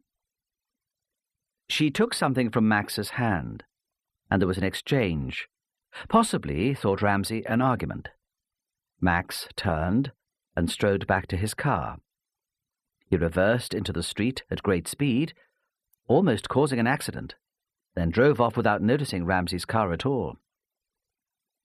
Stella Laidlaw stood in the doorway, watching the incident with a degree of satisfaction, posed as if for a photograph, framed by the forsythia which grew on either side of it. Then she disappeared back into the house. Before Ramsay could start the car, Stella ran out into the street, tying the belt of a full-length beige mackintosh as she went. She began to hurry towards the centre of the town. Ramsay waited for a few minutes, but she was walking so quickly that he was afraid he would lose her. He locked his car and began to follow her. Max Laidlaw waited for 2 days after the phone call before making a decision to see Stella. It was a gesture of pride and independence, although he knew he would do what she wanted in the end. Even on Wednesday, he waited until he had completed all his house calls before driving to her house. Let her stew, he thought. She had caused him anxiety enough. He had hardly slept for 2 days. Judy's endless questions, her reassurance, her persistence to know the truth was wearing him out. You don't really want the truth, he felt like saying. You want comfortable words, security, a well-behaved husband. The impulse to tell her everything had long gone. On the Tuesday, the publicity surrounding Charlie Elliott's death irritated him beyond reason. Everyone was talking about it. Colleagues and patients regarded him as a source of gossip. Several times he tried to phone Mary Raven, but there was no reply, and he almost wept with frustration. He had come to believe that only in Mary's company could he find peace. On Tuesday night, when Judy was asleep, he tried to phone Mary again, but although it was almost midnight, there was still no reply, and he imagined her with another man, in terrible danger, arrested by the police.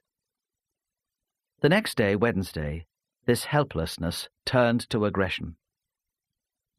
From his weakness and his lack of power, which was illustrated by Stella's ability to use him, grew a violent anger which acted like a drug. It stopped him thinking clearly, and prevented him considering the options which had seemed to provide a way out earlier in the week.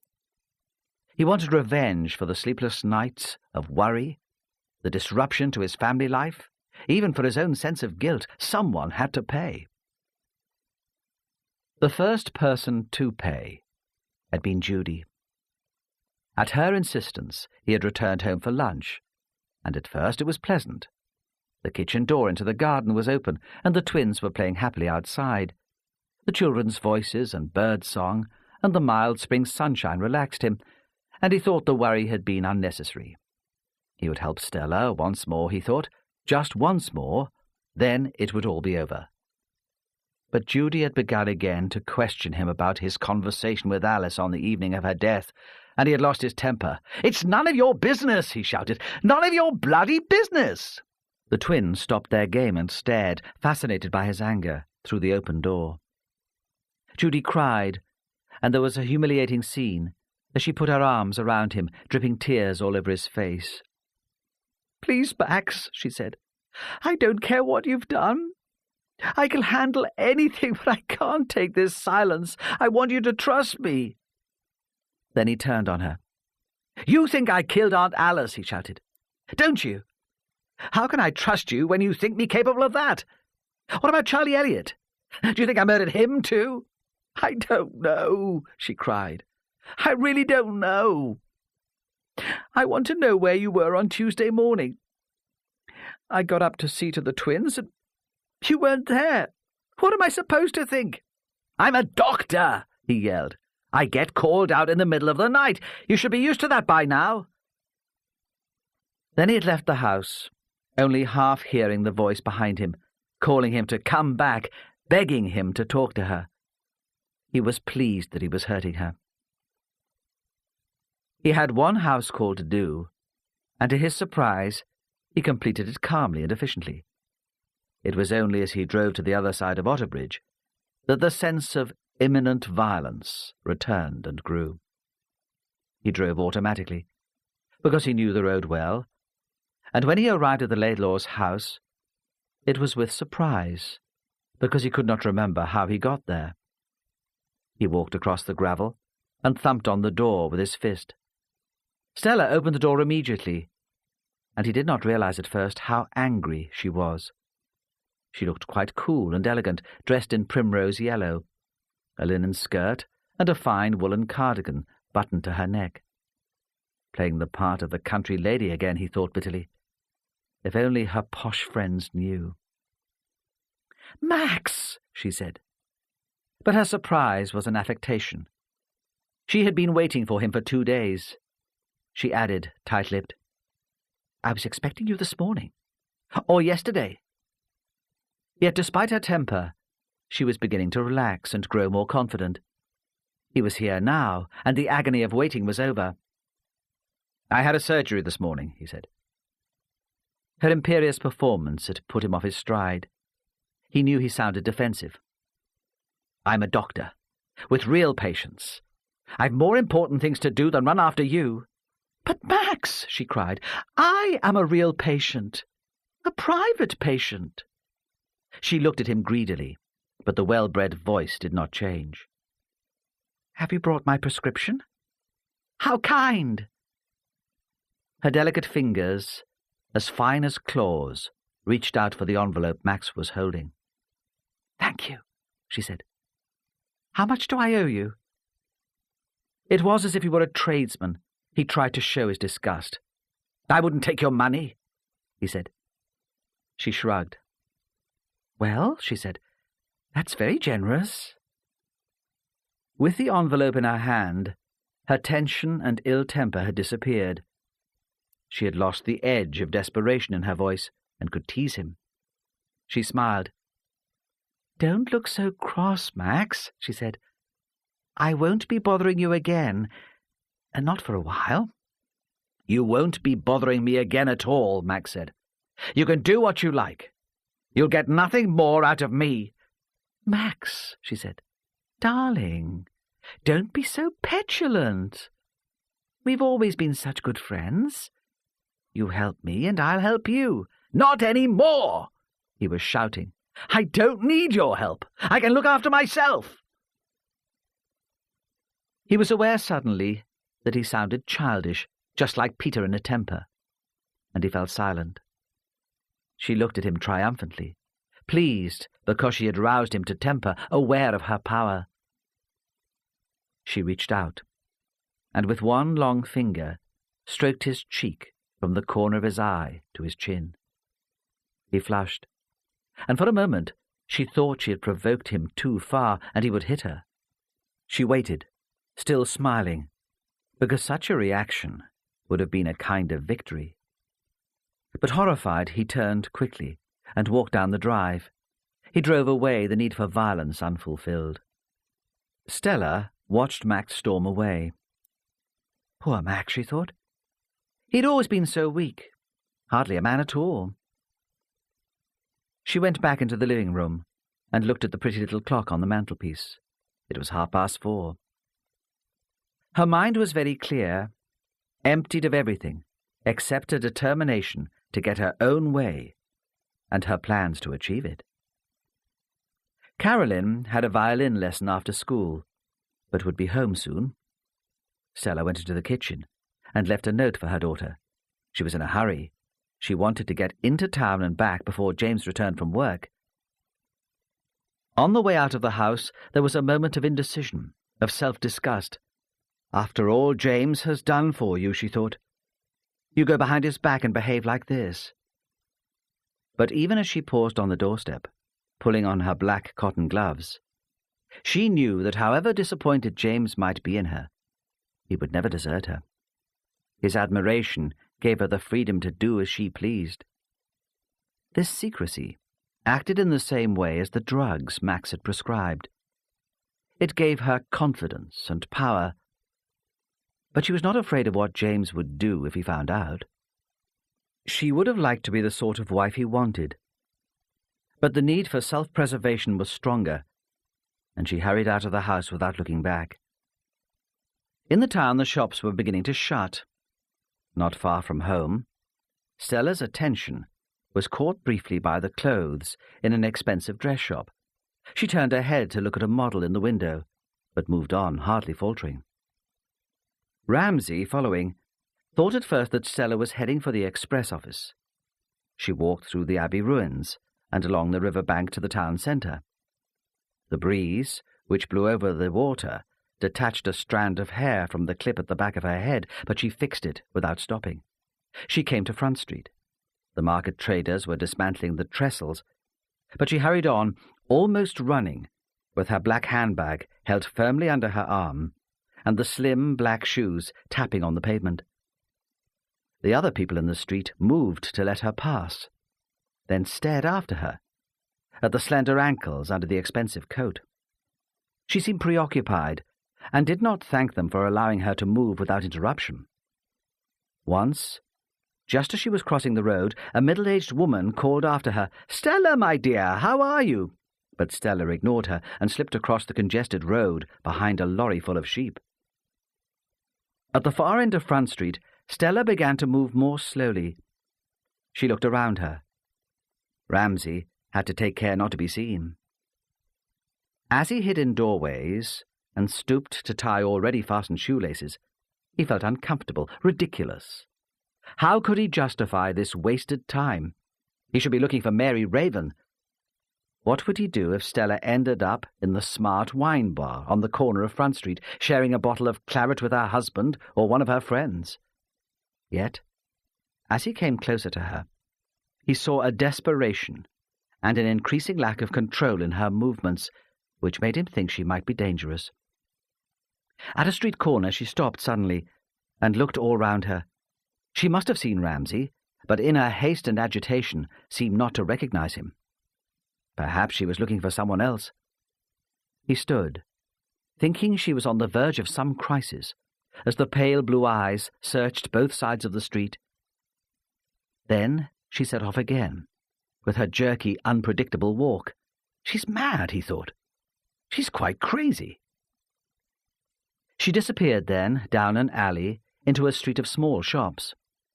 Ramsay's way was blocked by a group of schoolgirls in the old-fashioned brown uniforms of an expensive Otterbridge day school, and when he pushed through into the streets, there was no sign of Stella. Most of the shops were closed. The sun was low, and the street was peaceful. A newsagent was bringing papers from a rack outside in preparation for closing, and on the far corner a couple of men were sitting on the steps of a pub, waiting for it to open. It seemed that Stella Laidlaw had vanished into thin air. He ran down the pavement, pushed at locked doors, peering into shop windows. When he came to the chemist's shop, he thought that it too had closed. The window was unlit, and only a sign on the door saying that the pharmacist was on the out-of-hours duty rota made him look inside. Stella was there, the only customer. She was talking to a respectable elderly gentleman in a suit who stood behind the counter where the dispensing took place. It was hard for Ramsay to see what was going on. The shop was disorganized and dusty, and the window was cluttered with bottles of shampoos and boxes of food supplements and milk drinks. A normal exchange seemed to be taking place. The chemist disappeared into a little room behind the counter, and Stella waited, pacing between a pile of disposable nappies and a tray of lipsticks. The chemist returned. She took a purse from her handbag, paid him, and then almost ran out of the shop, although the man called after her that he owed her some change. Then suddenly the street was again full of brown-uniformed schoolgirls, tunnelling through the narrow alley, no longer prim and pompous, but with all the ambiguity of adolescence. At one moment they were posing, loose-tied and tarty. Then they were children again, throwing a school bag from one to another, jumping to catch it, showing regulation brown knickers. Then they were racing to the newsagents before it closed, hoping to buy what, Ramsay wondered. Cigarettes? Romantic magazines? Gum? They pushed into the shop, and the street was empty once more, except for Stella Laidlaw hurrying away. In the most narrow part of the alley, framed on each side by high walls, another schoolgirl stood. She was younger than the rest. Her arms were straight beside her, one of them weighed down by a violin case, the other, as if for balance, by a briefcase full of books. "Mummy!" she called. And if she had not spoken, Stella would have walked right up to her without realizing who it was. "What are you doing here?" Stella stopped and smiled at her daughter, as if waking slowly from a dream. "Why," she said, "I thought it would be nice to come and meet you so we can walk home together." She slipped her arm through Carolyn's arm, without offering to carry the bag or the violin, her attention fixed on the shops in the main street. The girl hung back, staring down the alley after her friends. She saw Ramsay, who was still standing outside the chemist's shop. Their eyes met, but the child gave no sign that she had seen him, and did not mention him to her mother. In the shop, the chemist was back in his dispensary. The doorbell brought him out into the shop to the counter. "Yes," he said. "Can I help you?" "Who was the woman who was here just now?" "Oh, I'm sorry," the chemist said. "I can't tell you that, you know." Ramsay showed his identification card. "What did she want?" he asked. "She was bringing a prescription," the chemist said. rather defensively. There was nothing unusual about it. Tranquilizers. She seemed rather neurotic. It was written by Dr. Laidlaw. His surgery's on the other side of town, Ramsay said. Why did she bring it here to have it made up? I don't know. Perhaps it was more convenient. Is it legal for a doctor to prescribe for his own relatives? But she wasn't a relative, the chemist said impatiently. At least I had no indication that she was. The prescription was in the name of Raven. Mary Raven. On her walk home with her mother, Carolyn felt the same panic as she had some years ago when she had been pushed into the deep end of the swimming pool before she could swim. There was the same gasping breathlessness, the same sense of inevitable pain. Then she had fought to the side of the pool and saved herself. Now she felt helpless. The sight of Ramsay close to her mother had confirmed all her worst fears. He must know everything. In the house, her mother suddenly became kind and solicitous. Carolyn wasn't looking well, she said. There was a lot of flu about. Perhaps she should go to bed. But Carolyn was frightened to leave her mother alone, and sat with her in the kitchen. Stella's apparent concern for Carolyn's well-being made her feel sick and angry. But it was better to put up with that than to be in bed, not knowing what Stella was up to. "When will Dad be home?" she asked at last. Her mother was frying onions and mushrooms in a pan, and there was a smell of garlic. "I don't know," Stella said. "He should be here by now. Perhaps he's working late." She seemed quite unconcerned, and Carolyn marvelled at adults' capacity for deceit. She was desperate for her father's return.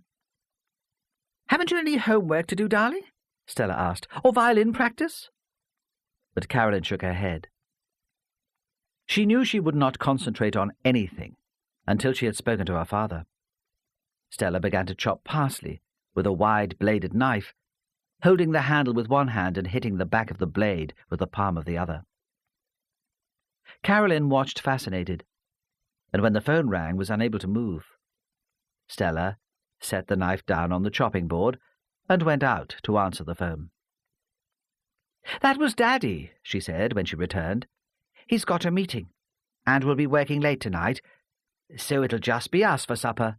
She smiled, and Carolyn, faint and exhausted, thought this must be what it's like to drown. In the days of waiting for Max to make his decision, Mary became obsessed with the idea of her story. She had never, she supposed, been a person with a highly developed sense of proportion. She smoked too much, drank too much, loved too much. Now she wanted to see the story through to its conclusion, and even her desire for Max occupied less of her thoughts. When Hunter and Ramsay were waiting outside her flat on the Tuesday night, she was in Newcastle, wandering round the bars where reporters hung out, talking, picking up information, drinking whiskey, buying drinks. Later, she staggered to the students' house in Heaton, woke the neighbours up by banging on the door to be let in, and spent the night on the settee. The next day she decided not to go into the office to work at all. Even the news of Charlie Elliott's murder could not distract her. Every other reporter in the Northeast would be working on that. Her story would be exclusive, more important in the long run. If she went to the office, James would want to know what she was up to, and she was not ready to discuss it with him yet. He would talk her round and send her to interview a housewife in Hexham whose first novel had been bought by Mills and Boon. In her obsession, it no longer mattered whether or not she got the sack from the Express. Other papers would run her story, she thought, better papers. She imagined it splashed over the front page of the Journal, sold outside the metro stations in Newcastle and Gateshead, bought by all the businessmen on their way to work. From the students' house, she phoned the office to tell them she would not be there. "I'm not coming in today, Marge," she said to the receptionist. "Make up some good story for me, will you? You should be good at fiction by now." "Oh, Pet," Marjorie said. "Do you think that's wise? You know what he's like." "This is a big story, Marge. It'll make my fortune for me. Tell him I'm ill. Tell him I've got a hangover. The police are looking for you. That inspector's already phoned here twice. You'll have to wait then. I'm too busy to see him today." "I don't think you're well, dear," the receptionist said. "You sound very highly strung. I'm worried about you. We all are. Why don't you see a doctor?" And that, Mary thought, lighting a cigarette from the one she was about to put out, is the last thing I need. In the office, Marjorie planned her grandson's birthday party, and when Ramsay and James asked about Mary, protected her as best she could.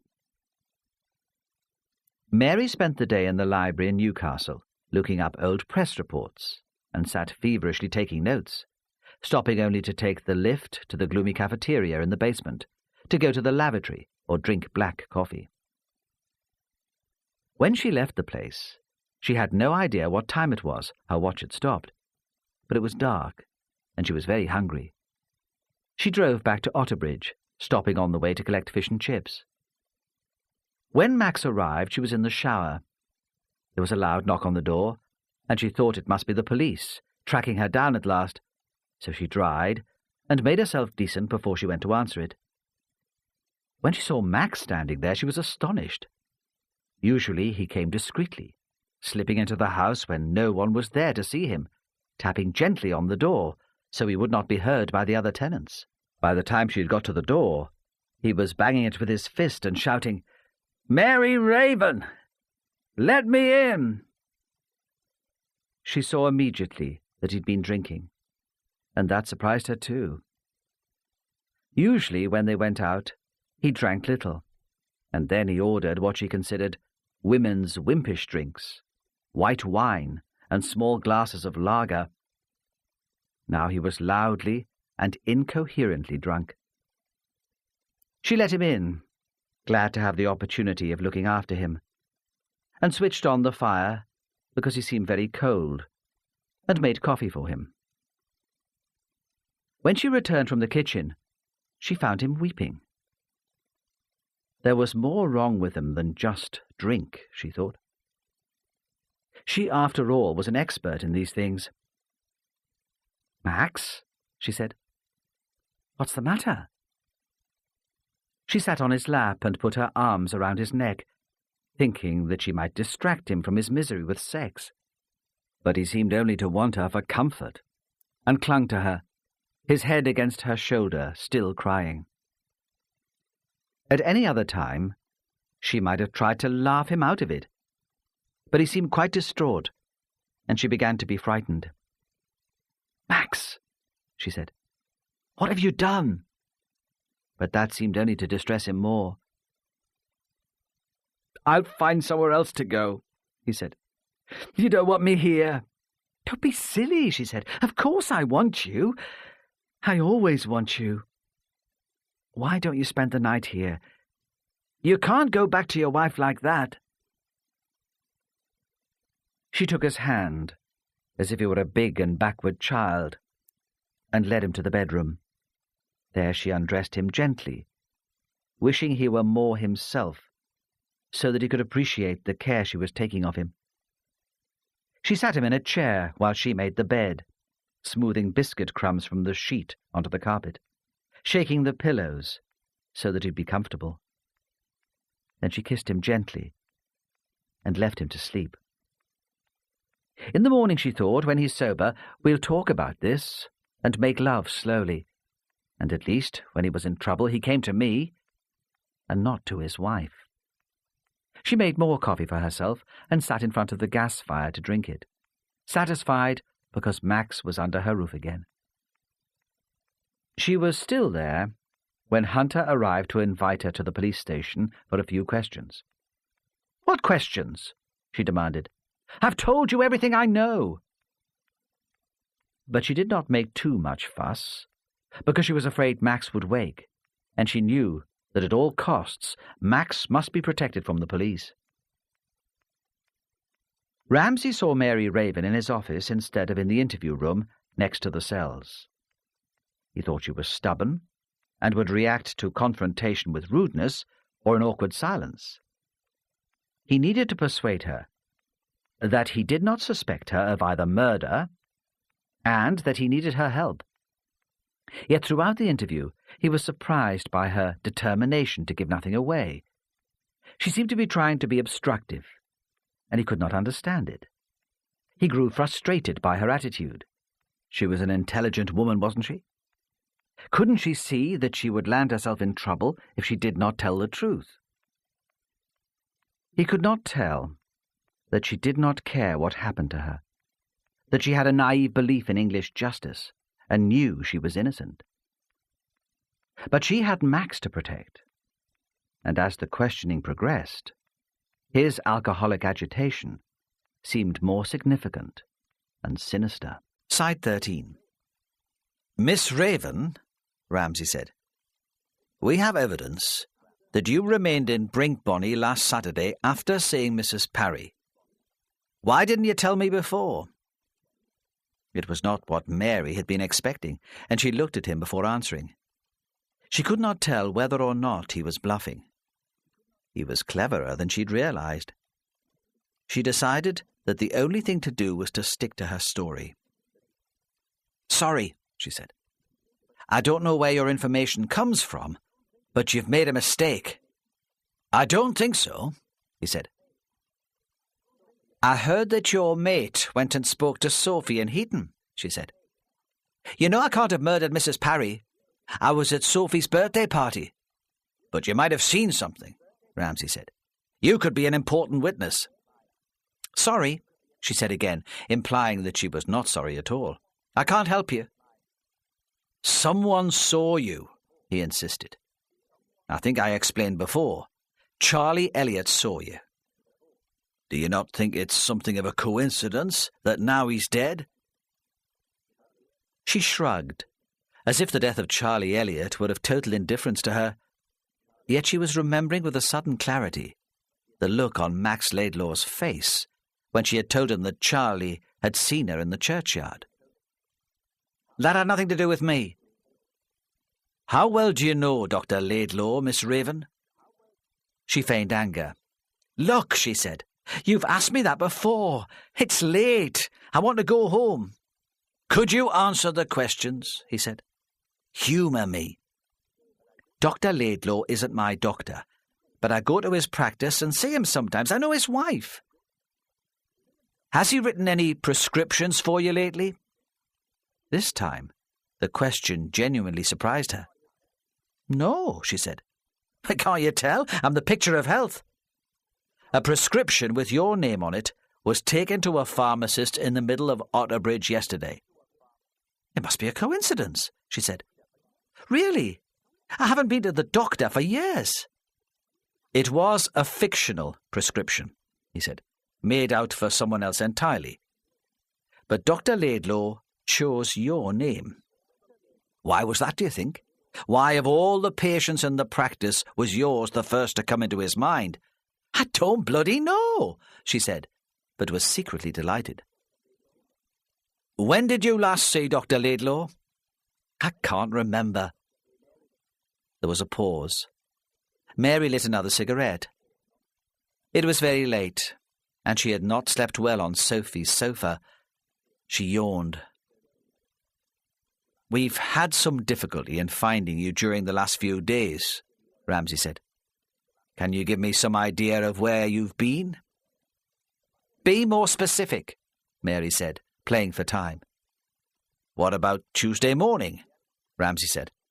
That's when Charlie Elliot was murdered. But if he hoped to frighten her, he did not succeed. She seemed to take a keen interest in the questions. She was wary, but she did not feel under any personal threat. I talked to you, she said. You came into the cafe in town, and I saw you there. What about early that morning, he said, between 5 and 7? Where were you then? I was at home, she said. I was restless and couldn't sleep. I started to do some work. What's wrong with all these women, Ramsay thought, remembering that Stella Laidlaw too had complained of being restless. Do they all suffer from insomnia? Can anyone confirm that you were at home? He asked. I was typing, she said. Someone else in the house might have heard it. Why have you spent so little time in the office? He asked. It was a final question. He expected to get nothing else out of her. He was profoundly disappointed. She was tempted just for a moment to tell him about her story. It would have been a relief to have something to tell him without pretense. Then she remembered Max, sobbing and overwrought, and knew this was just another trick to put her off her guard. Work, she said. Just work. Ramsay told Hunter to take Mary home. But as he had just started a bacon sandwich in the canteen, she had a long wait for him. It was 1:30, and the town was quite quiet.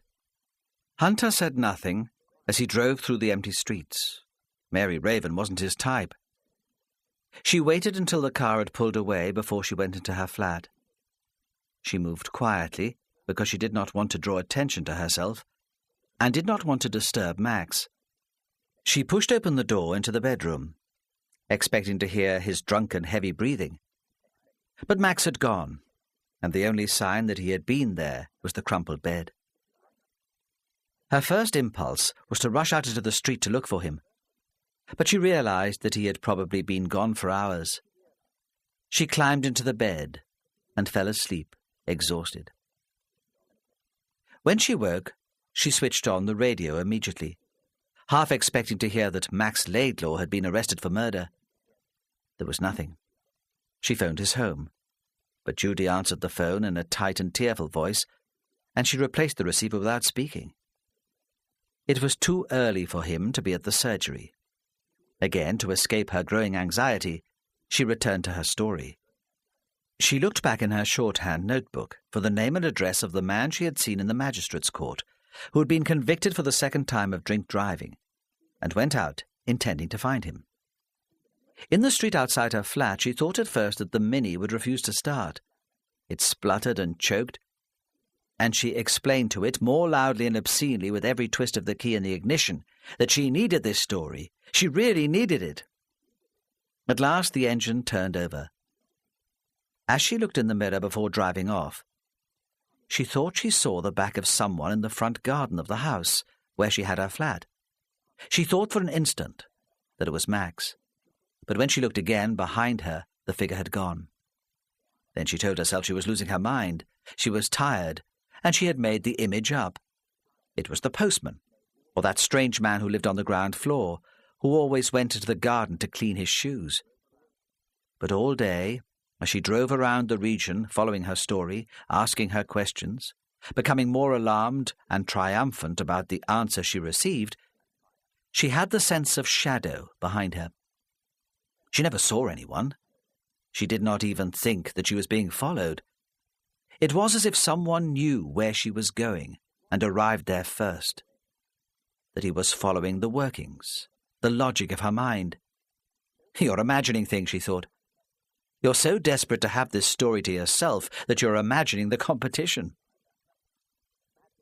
The drink driver had his own business in a new glass and plastic factory on the industrial estate to the west of Otterbridge. He made valves, he told her. She gathered it was something to do with the oil trade, deep-sea diving. He sat in his cluttered office and explained it all in detail, hoping, she supposed, for a feature which would give him free publicity. But she did not take it in. He offered to take her round the workshop, and she went because she thought it would please him. He had a daughter, he said, not much younger than her, a student. She seemed to remind him of his daughter, and when he offered to take her out for lunch, she accepted, thinking she might get more out of him when he had drunk a couple of pints. "Only the pub over the road," he said, grinning. "I can't take you into town, not now. I have to get a taxi home and back." Then suddenly and lonely, "My wife's left me, you know. She said the publicity was the last straw. I hope my daughter will keep in touch all the same." And there in the pub, over Scotch and scampi, he told her everything she wanted, and more. and she came away with a list of contacts.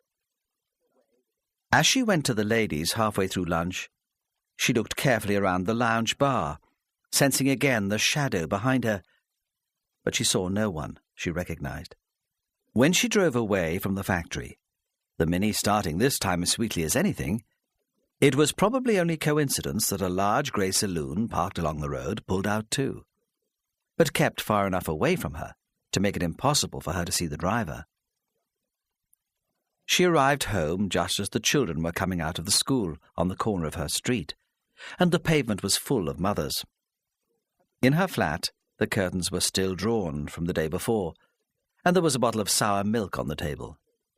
Mary drew the curtains and opened the window to let out the smell, but the noise of the children distracted her, and she shut it again. She tried to phone Colin Henshaw, as she had tried several times over the previous days, but again his wife answered. Mary pretended to be an estate agent, phoning on behalf of a client who wanted to buy one of the new houses in Brinkbonny, but Mrs. Henshaw still said he would be out all day. "Who are you?" Rosemary Henshaw repeated, suspiciously, when Mary gave her fictitious name, as if she recognized the voice on the telephone and did not believe the fiction. "Perhaps you could tell me where I can get hold of him," Mary persisted. "No," Rosemary Henshaw said shortly. "I'm sorry. I've no idea." So Mary went back to the list of contacts and, encouraging the Mini with soft words and endearments, set off round the region, feeling the shape of the story growing more solid with every interview she did, already seeing her name on the front page of the London dailies. When she got back to the flat late that night, triumphant, needing coffee, whiskey, the biggest Chinese takeaway in the world, there was a note from James Laidlaw asking her to make sure she reported to the office the next day. "Sod you," she thought. "One more day, and I'll have this cracked. Then I won't need you any more. You'll be finished." Of Max, there was no word. Ramsay was in the kitchen drinking coffee, spreading some of his aunt's homemade marmalade on a piece of toast, when Jack Robson appeared at the cottage. The interview with Mary Raven the night before had depressed and frustrated Ramsay. He'd expected more from her. He had thought she would provide all the answers he needed. If she had not killed Alice Parry, why was she being so obstructive? Ramsay was sure Max Laidlaw was her secret lover, and his failure to persuade her to tell him had left him feeling incompetent. She was hardly the sort to be coy about sex. He could not help feeling that Hunter would have made a better job of it. When the knock came on the front door, it was still early, before 8 o'clock, and Ramsay supposed it was probably the postman, with a circular too big to fit through the letterbox. Instead, it was Jack Robson, his face glowing after the walk from the other end of the village.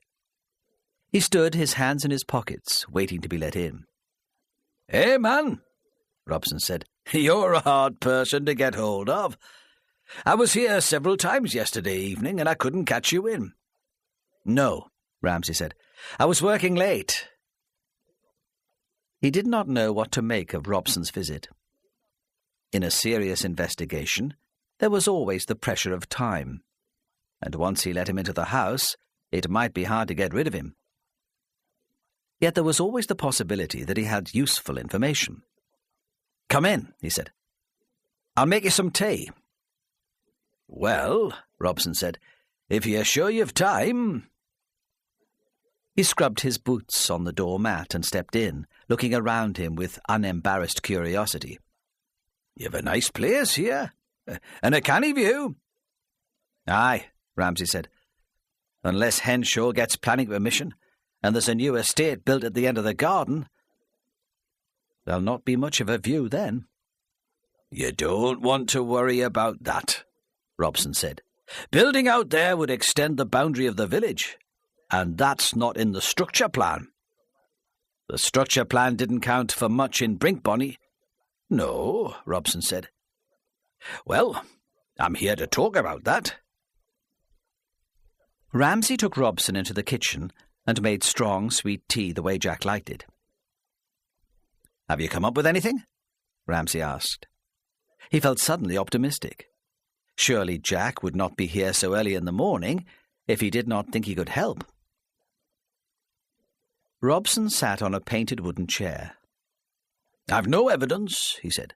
"Nothing I can lay my finger on, but I've got a theory." Ramsay was disappointed. He wanted something more concrete than theories. "Go on," he said. "I've been through all the records," Robson said. "I've gone back 5 years. I'm sure Henshaw's found some way of manipulating the system. He even managed to get planning permission for sites where other developers had previously been turned down." "So how's he doing it?" "It's nothing to do with the council," Robson said. "I've already told you I'm certain of that." "Is it one of the officials, then? Someone in the planning department?" "No," Robson said. "I think the corruption is more grassroots than that. You can have a village with a well-organized community group which successfully fights off any development. Then along comes Henshaw, and miraculously all the opposition disappears. It seems to happen again and again." Ramsay was listening impassively. "Tell me your theory," he said. Robson paused and poured out more tea. "Most protest groups have 1 or 2 activists who do all the work," he said. "The rest turn up to the meetings if the weather's not too bad and there's nothing good on the telly. It's the same in any political organisation, and in most places you find the same people running everything. They're school governors, on the parish council, even running the WI. If Henshaw managed to threaten, bribe or blackmail the activists in each group, there would be no real opposition left. The organisation would fall apart. Then the Department of the Environment Inspector would think that no one cared sufficiently about the development to make a fuss, and he would let it go through. But to prevent your activists from being effective, Henshaw would have to have detailed information on people all over Northumberland. It hardly seems likely." "He's got a lot of contacts," Robson said. "A lot of people owe him favours. And we know he used dirty tactics in the past. Besides, he wouldn't have to do it in every case, only when it seemed likely the other methods wouldn't work." Ramsay had been standing throughout the conversation and moved to the window to look down the Dean. His mind was working very quickly, and he felt suddenly lightheaded. For the first time, he had a plausible motive for Alice Parry's murder. She had the confidence of everyone in the village. If Henshaw had chosen leading members of the Save Brinkbonny group as victims of his persuasion, it was quite possible that Alice would have heard about it. Perhaps when she went to see Henshaw, in an attempt to buy back the land, she had tried some gentle blackmail of her own. Ramsay imagined her standing up to the developer.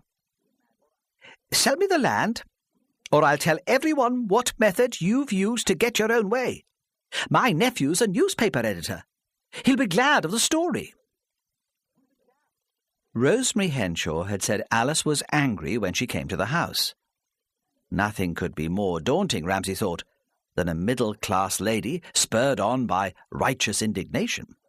But perhaps Henshaw called her bluff. Perhaps he pointed out to her that the people most likely to suffer from exposure were the people whose indiscretions had made them potential victims of blackmail. That would explain her distress in the pub after she had left him. Then perhaps he decided that her knowledge was too dangerous, and he followed her and murdered her before she reached home. There was a lot of conjecture in the theory, but it fitted the facts. Ramsay was attracted to it too, because it made Henshaw the most likely suspect. If he were convicted of murder, Ramsay's view would be safe. "Well," Robson demanded, breaking in on his thoughts, "what do you think?" Ramsay turned back slowly to face the room. "It's very interesting," he said noncommittally. "I'm grateful for all your help." "I don't want gratitude, man. I want to know if you think I'm right." "I think it might be worth following up." Ramsay said. Jack was thrilled. What do you want me to do? I'm a well-known man in this county. I could speak to a few people. No, Ramsay said. The last thing he wanted was Jack Robson frightening off Henshaw before they had proof. We have to be discreet, you know. And it's a police matter now. But you can help all the same. How? Robson said. Just tell me, man. I'll do anything I can. I'll need a list of names, Ramsay said. Members of residents' associations or community groups living in the area where Henshaw's recently won a planning appeal. The activists you were talking about. The people who do all the work. Can you do that? Robson was disappointed. He'd expected something more exciting. He wanted a challenge. Aye, he said. I can do that for you. I can think of someone now who led the group in Witham before those houses went up. Her name's Jane Massey. She's involved in everything that goes on in Witham. I'll write down her address for you. She lives in that big house opposite the new estate. You can have a longer list later if you need it. Ramsay nodded gravely. He stood on the front step and watched Robson walk quickly down the road on his way to work in the school. In the kitchen, Ramsay emptied the teapot and rinsed the mugs. He preferred to have things tidy to return home to. He was determined in his new home not to descend into bachelor squalor. As he tidied the room, he was testing Robson's theory against the facts. It might work, he thought. It might just work. But who would Henshaw have approached in Brinkbonny to influence the opposition? Charlie Elliott? Fred Elliott? Tom Kerr? All were prominent members of the Save Brinkbonny group and possible candidates. He felt he needed to spend more time in Brinkbonny, listening to the gossip, getting a feel for the place before he could make a sensible judgment. But that would have to wait. The most immediate concern was to talk to Max Laidlaw. Ramsay thought that the doctor would be less able to stand up to questioning than Mary Raven. He was weak and indecisive. Besides, the police had the illegal prescription given to Stella, and faced with that evidence, he might be persuaded to admit his relationship with Mary. An affair with one of the practice's patients would provide another motive for murder, Ramsay thought, if Alice Parry had found out about it. And, as he was always telling Hunter, it was important to keep his options open. Ramsay drove to the health centre in Otterbridge, thinking that it might be more tactful to talk to the doctor there than at home. He waited patiently behind an old woman whose joints were swollen with arthritis while she collected a repeat prescription, then asked to see Dr. Laidlaw. "I'm sorry," the receptionist said, hardly looking up. "Dr. Laidlaw's taken a few days off for his aunt's funeral." When the inspector arrived at the Laidlaw's house, he thought at first that no one was there. It was a sunny, breezy day, and he'd expected children in the garden, washing on the line. But the house was quiet and in shadow. He was about to give up and turn away when Judy Laidlaw came to the door. "Inspector," she said. His presence frightened her. "What is it?" "Come in." "I was looking for your husband," Ramsay said. Then, in an attempt to put her at ease, "It's very quiet here today. Has he taken the children out?" "No," she said. "The children are with a friend for the morning. Max is out, I'm afraid." She led him automatically down the bare wooden stairs to the basement kitchen. "Could you tell me when he'll be back?" Ramsay said. "It's quite important." She hesitated, turning away from him so he could not see her face. "No," she said quietly. "I don't know where he is. We had an argument yesterday lunchtime, and I've not seen him since." Then she turned back to face him, and he saw she was crying, her body heaving with frightened, silent sobs. "I'm so worried about him," she said. I think something dreadful has happened to him. It's not like him to stay out all night without telling me." Ramsay stood awkwardly, not sure what to do, how to comfort her. He would have liked to put his arm around her, but was frightened the gesture would be misinterpreted. She seemed so desperate for affection. "Shall I make some tea?" he said. "Then you can tell me all about it. Or perhaps you'd prefer me to leave you alone. I could come back later with a policewoman." "No," she said. Her eyes were raw from crying, and he realized she must have been sobbing all night. "Don't go. Don't leave me alone. I'll make the tea." "There've been no accidents, you know," he said, trying to reassure her. "Nothing serious. I would have heard about anything like that." "Oh, well," she said, trying to smile. "I'm just being silly. He'll come back, I expect, when he's stopped being angry. It was my fault for asking all those questions. When you're on your own, you imagine all sorts of dreadful things." "Yes," he said. "I suppose you do. What questions were you asking?" "It was about Alice," she said.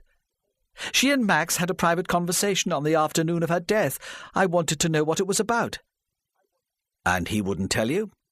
She shook her head. "It upsets him. He said it showed I didn't trust him. He accused me of thinking he killed her, but it wasn't that." "Can you tell me what you thought the conversation between Alice and your husband was about? I don't want to upset you, and I'll treat it as confidential, unless it's important, but it might help me find out who did kill her." "It wasn't Max," she said, the hysteria returning. "He wouldn't have done a thing like that." "Tell me now," Ramsay said firmly. "Why do you think Mrs. Parry wanted to talk to Max?" "I think she'd found out that Max was having an affair," Judy said quickly. She was blushing. "And was he? Having an affair?" "I think so. I didn't want to believe it at first. I found a letter in his jacket pocket once. It was beautiful, very tender, very loving, very lyrical. I've never written anything like that to him. I suppose I've always taken our relationship for granted. He told me it was from a patient, an elderly, neurotic patient, who was infatuated with him. All the doctors in the practice had received love letters at one time or another from her, he said. Now it was his turn. And you believed him? Because I wanted to." "Was the letter signed?" She shook her head. "It didn't even start, 'Dear Max,'" she said. "It was set out more like a poem." "Did you recognize the handwriting?" She shook her head again. "Could it have been written by Stella Laidlaw?" he asked. It was an explanation for the scene he had witnessed yesterday, which he could not ignore. "Stella?" She seemed astonished. "No, of course not. Stella wouldn't write love letters to Max. She has hardly enough warmth to give to her husband and her daughter. She wouldn't have any affection left over for a lover."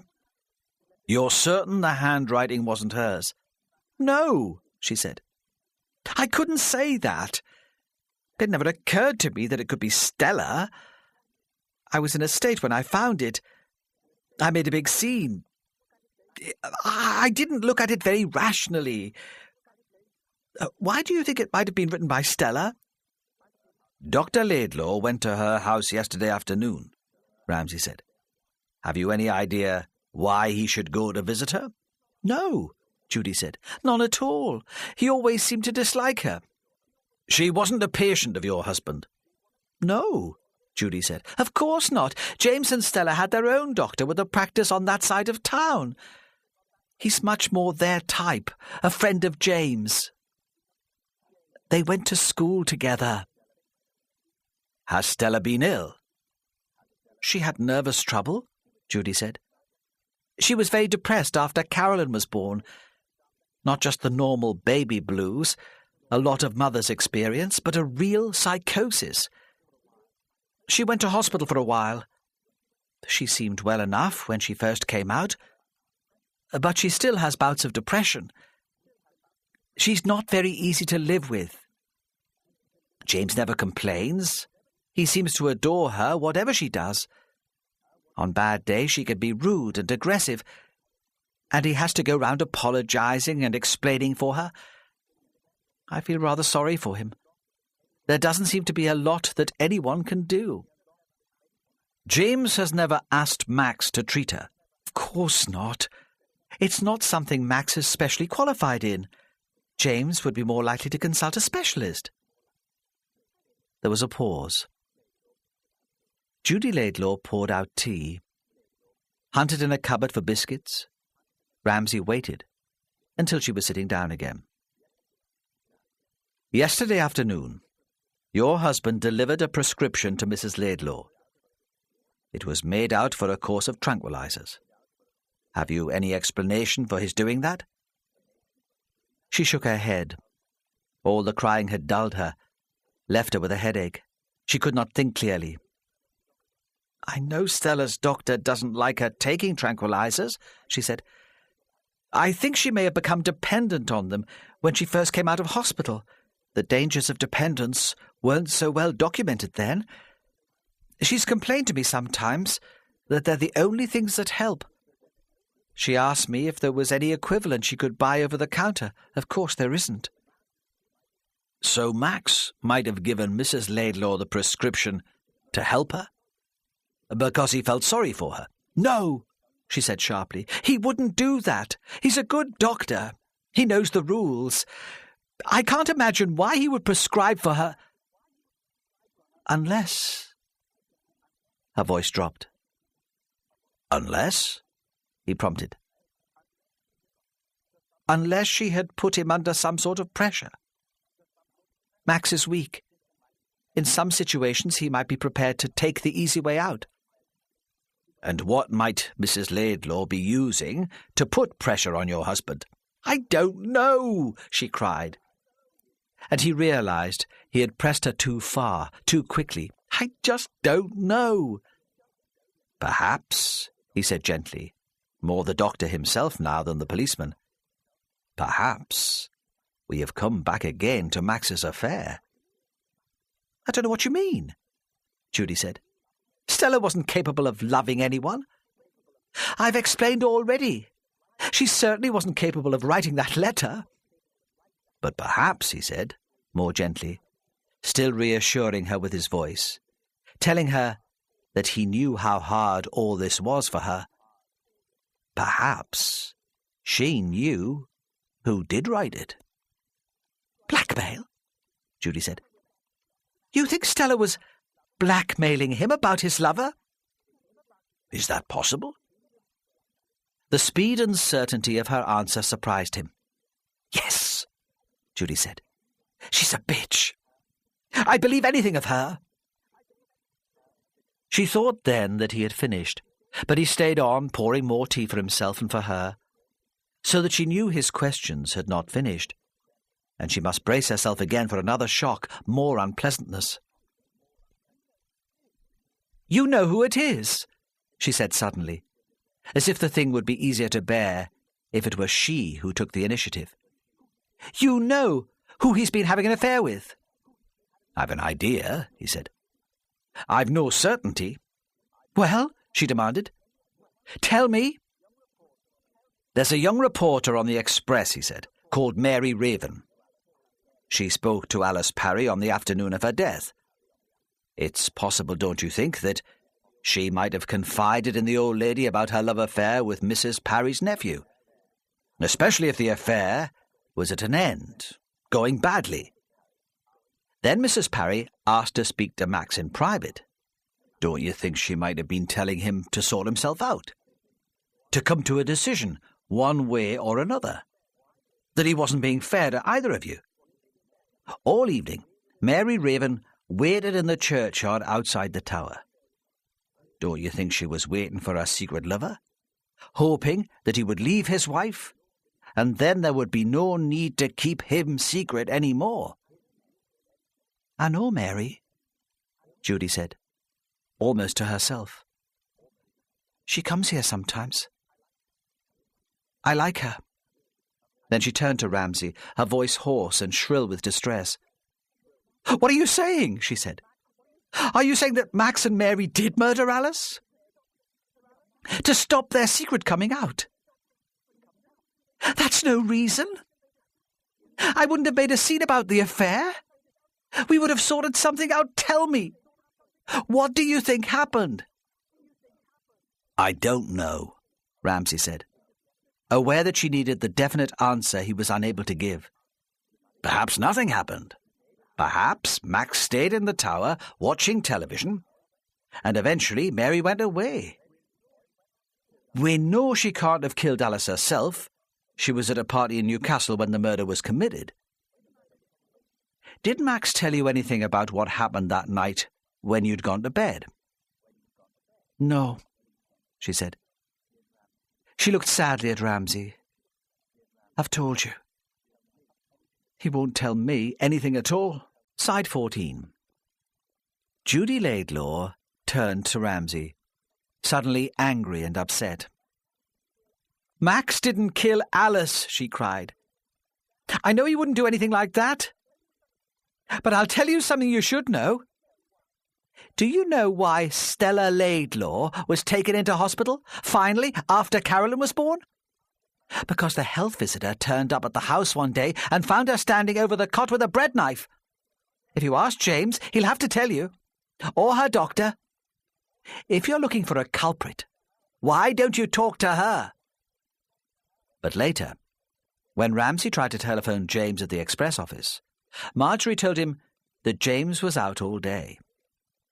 She was so skilled at protecting her boss that he could not tell whether she was telling the truth or not. Brink Bonny was quiet, its people shocked and in mourning. There had been tragedies in the village before. Many years before, a young boy, the son of a fisherman, had been swept from the beach by a freak wave, and more recently, the teacher's wife had been killed in a car crash on the Otterbridge Road. But on those occasions the grief was shared. People came together to remember the dead and fight off the sense of their own mortality. After the murders of Alice Parry and Charlie Elliott, that was impossible. There was nothing left to hold people together, and households turned in on themselves, sometimes regarding members of their own family with doubt and mistrust. They spoke of Alice Parry and Charlie Elliott as little as possible, and regarded the press and the police, who insisted on prying with questions, with equal hostility. Only the very old men who saw the death of people younger than themselves as some sort of victory continued to go to the pub and talk about the case with a grim humour. In the farm on the hill, Robert Gray worked as normal until the late afternoon, when he too went to the pub and got thoroughly drunk.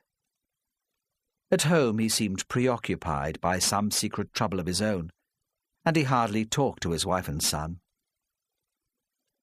Ian was still at home from school, and watched his father with curiosity, as if expecting some sudden, unpredictable outburst. He would have liked to go up to his father and offer his comfort, support, one man to another, but he knew that might offend his mother, and he loved her too much for that. So Ian sat in the kitchen and watched his father across the farmyard. Celia Gray was in the kitchen making bread. She stood at the table, pushing and tearing at the dough, while the smell of yeast filled the house.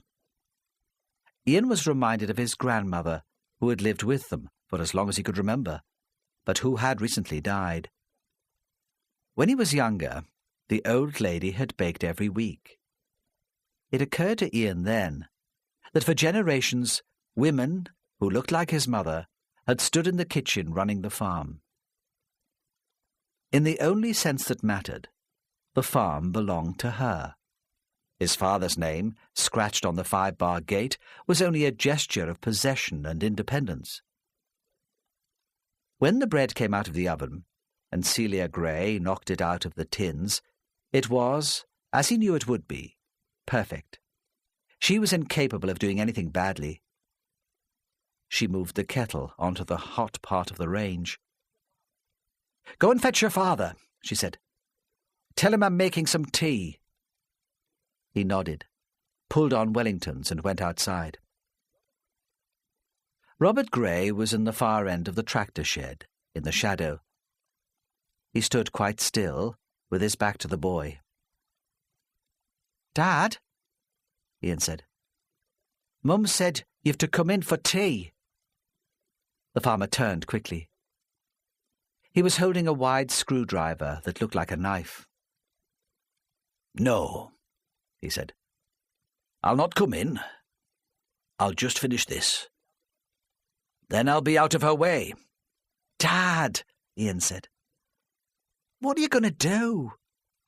Things can't go on like this." The farmer moved towards him, the screwdriver still in his hand. "No," he said slowly. "Things can't go on like this." He threw the screwdriver onto a grubby workbench and walked out across the yard towards the village. Since Charlie Elliott's death, the post office had been closed, and one of the major talking points in the pub among the old men was their inability to collect their pensions. "Of course old Fred has had a bad time," they grumbled, "but it's about time he started thinking about other folk." Even the news that a relief postmistress would be sent out from Otterbridge the following week did nothing to console them. It wouldn't be the same, they said. Nothing in the village would be the same. Fred Elliott would not talk to anyone, except his widowed sister, who had come down from Berwick to look after him. And to her he spoke only in monosyllables. He could not explain to her his sense of responsibility, but he went over it again and again in his mind. He knew it was all his fault. If he had told the police about Charlie leaving the house again on Saturday night, his son might still be alive.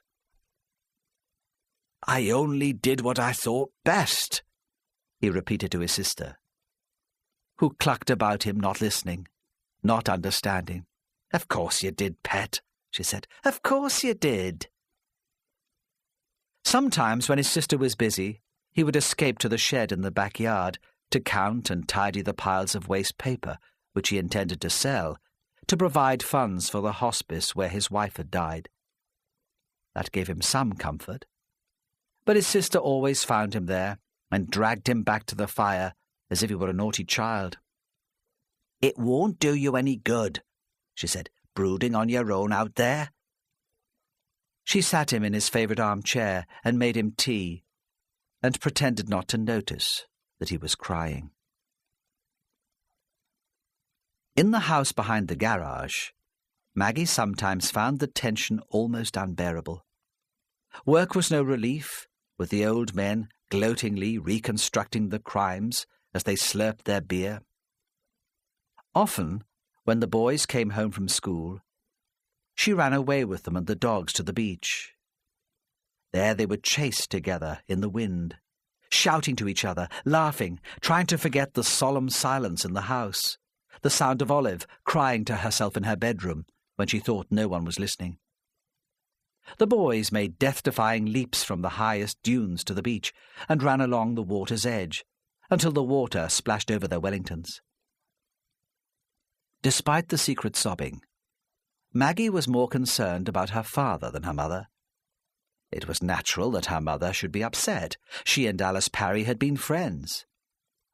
But in a week, her father seemed to have aged, so she hardly recognized him. He'd always been the stern one, the one to insist on discipline when the boys misbehaved at table, to supervise their schoolwork. Now he was hardly aware of their presence. The boys sensed it and stole unusual privileges. Late television, sweets before meals, rudeness to their mother. But he could not be provoked. On Friday morning, almost a week after Alice Parry's death, Tom Kerr had arranged to meet the vicar in the church to discuss the music for Easter. Tom was also sacristan, and he felt a major responsibility for preparing the church for the festival. But throughout the conversation, his mind wandered, and he saw the priest looking at him strangely. "I'm sorry," he said. "This terrible business has upset me. I can't concentrate on anything." "No," the vicar said. "Of course." "Let me talk to you," Kerr wanted to say. "I need help." But the moment was lost, and the vicar looked at his watch and hurried away to a mothers' union meeting in the neighbouring parish. Tom lingered in the church. Maggie found him there, sitting on one of the pews close to the aisle, not praying but staring at the light coming through the stained glass window above the altar. "Dad," she said, "what's the matter? Mam's worried about you. She saw the vicar leave half an hour ago." She squeezed past and sat beside him on the polished pew. It was Lent, and the church was bare. Maggie wished her father would stand up and walk out into the fresh air. Churches made her uncomfortable. "I don't know what to do," Tom Kerr said. "I've been foolish. I'm in terrible trouble. And I don't know what to do to put it right." "Tell me," she said. "Perhaps I can help." "No," he said sharply. "This is my business. No one else must get involved. I'll have to sort it out for myself." "It's my fault, isn't it?" she cried. "It's something to do with Charlie. What have you done?" He turned to face her, and the warm light from the stained glass reflected on his spectacles, so she could not see his eyes. "You'll have to leave it to me," he said. "Now go away. I want to be on my own to think." She left him, trying to tell herself that he was a stubborn man with too many principles. His imagined crimes would be trivial, compared with the things she could dream up. But she remembered his terrifying and merciless temper, and her anxiety grew. When Ramsay arrived at Brinkbonny at midday, he went to the garage first. If Henshaw were blackmailing or threatening one of the leaders of the village, Ramsay thought, Tom Kerr would know. He seemed to have assumed responsibility for the place's moral welfare. The workshop was unlocked, and Ramsay went inside, but it was empty, and when he knocked at the door of the house there was no reply. He walked on past the row of cottages and crossed the road towards the pub. In the Tower Field, the surveyors were back, sitting close to the hedge to eat their sandwiches, so they could not easily be seen from the street. In the Castle Hotel, Maggie Kerr was behind the bar, and the same old men sat staring at their beer and the dominoes. There Ramsay made himself popular. He bought them all drinks, and sat down with them, and encouraged them to gossip. There must be scandal in a village like this, he said. There must be secrets, skeletons in cupboards. The old men chuckled, and said he was right. "Man, you could write a book about the things that go on in this village." But their scandals had happened years ago. They talked about the American soldiers based in Otterbridge and children born out of wedlock during the war. They talked of family feuds and grievances stored for 20 years. None of it helped Ramsay at all. And he was about to leave when they started talking about Robert and Celia Gray. Again, they began their story many years before. It had all started with the old lady, they said, Celia's mother. She was the cause of all their problems, sitting in the corner of the kitchen like a pompous old spider, giving out her orders. No wonder Celia went a bit wild when the old cow died. "Wild?" Ramsay said. "I wouldn't call Celia Gray wild." "No," they said. "Well, strong-willed then. She knows what she wants, and nothing will stop her getting it." "Tell me about it," Ramsay said, buying some more drinks, hoping for details. The old men accepted the drinks, but became coy when he pressed them to be more specific about the Greys' problems. They were happier talking about the past. Ramsay became impatient and left the pub for the post office. Under the watchful eye of Fred's sister, he talked to the postmaster. Mr. Elliot," he said carefully, "when you first got involved with the Save Brinkbonny campaign, did Henshaw ever approach you with money to stop your objections?" Fred looked up at him in wonder. "No," he said. "Even Henshaw knows me well enough to realise I'd not be taken in by anything like that." That was true, Ramsay thought. Fred Elliot was the last person Henshaw would approach to sabotage the campaign. He was too obviously incorruptible. "What about Charlie?" Ramsay said. "Did Henshaw put any pressure on Charlie?" But at the name of his son, Fred Elliot went to pieces. He began to cry, and his sister stood between them, holding her apron wide, as if she was protecting a child from a dangerous animal. She made strange shooing noises. "Go away," she said. "Can't you see he's no use to you? Leave him to grieve in peace." So Ramsay went back into the street to continue his search for information. In the churchyard, preparations were beginning for Alice's funeral. An old man leant on a spade, pressing it against the turf, as if testing to see how hard a job he would have in digging the grave. He seemed daunted by the task, because he laid the spade on the grass and began to walk away towards the back of the church. "Excuse me," Ramsay shouted, and the old man turned slowly to stare at him. "Have you seen Mr. Kerr?" The gravedigger looked at him, giving no sign that he had heard the question. "You must know Mr. Kerr," Ramsay said. "He's the choirmaster." "No," the old man said. "I've not seen him today." He walked off. In the church porch, emerging at last to go back to the garage to work, Tom Kerr heard the exchange. He leaned against the closed door and waited until he heard the policeman move on before he scuttled home across the green. But he knew it would be impossible to hide from Ramsay forever. Ramsay moved up the Otterbridge Road towards the Henshaw's bungalow. It was likely, he thought, that Colin Henshaw would be out during the day, but perhaps Rosemary Henshaw would speak to him more freely if he saw her alone. He turned into the drive and was relieved to see that the garage was empty. The Renault was parked on the gravel, but Henshaw's Rover had gone. Rosemary Henshaw looked more comfortable, more approachable than when Ramsay had last seen her. She still wore makeup, but she was not so shiny or impenetrable as she had been that Sunday night. She was dressed in a pale green jogging suit, which stretched across her stomach. Ramsay thought he had disturbed her in the middle of her lunch. When she opened the door, she was brushing crumbs from the front of her sweatshirt. "Yes," she said. Then, "You're the policeman, aren't you? You were here the other night." Ramsay smiled at her. "You were kind enough to tell me to drop in if I thought you could help," he said. Hunter isn't the only one who can turn on the charm, he thought. But Hunter's so much better at it than I am. "Of course," she said. She seemed pleased to have the company. "Come into the kitchen. I was just having a sandwich. Perhaps you'd like something?" "You're not expecting your husband?" Ramsay said. She giggled, as if the question were a proposition. "He's always busy," she said. "He's working on different developments all over the country. I never know where he's working, but he lets me know if he's going to be back early. And he said nothing today."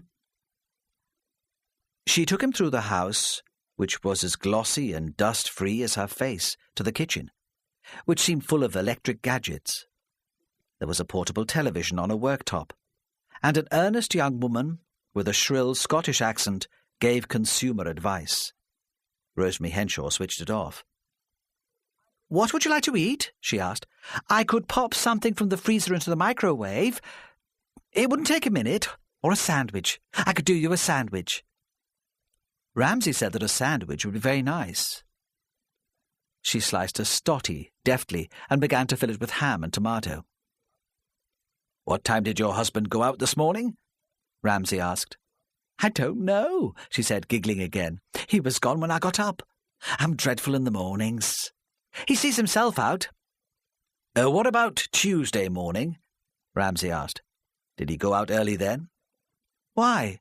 she asked, suddenly suspicious. What's this all about?"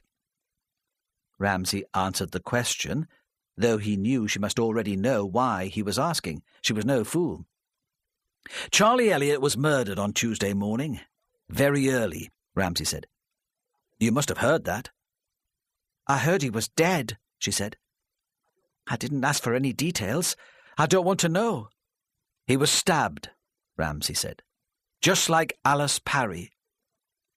"I don't understand what's going on," she cried. "Everyone said he killed the old lady." "Well," Ramsay said, "now he's dead." There was a silence, and then she turned to him.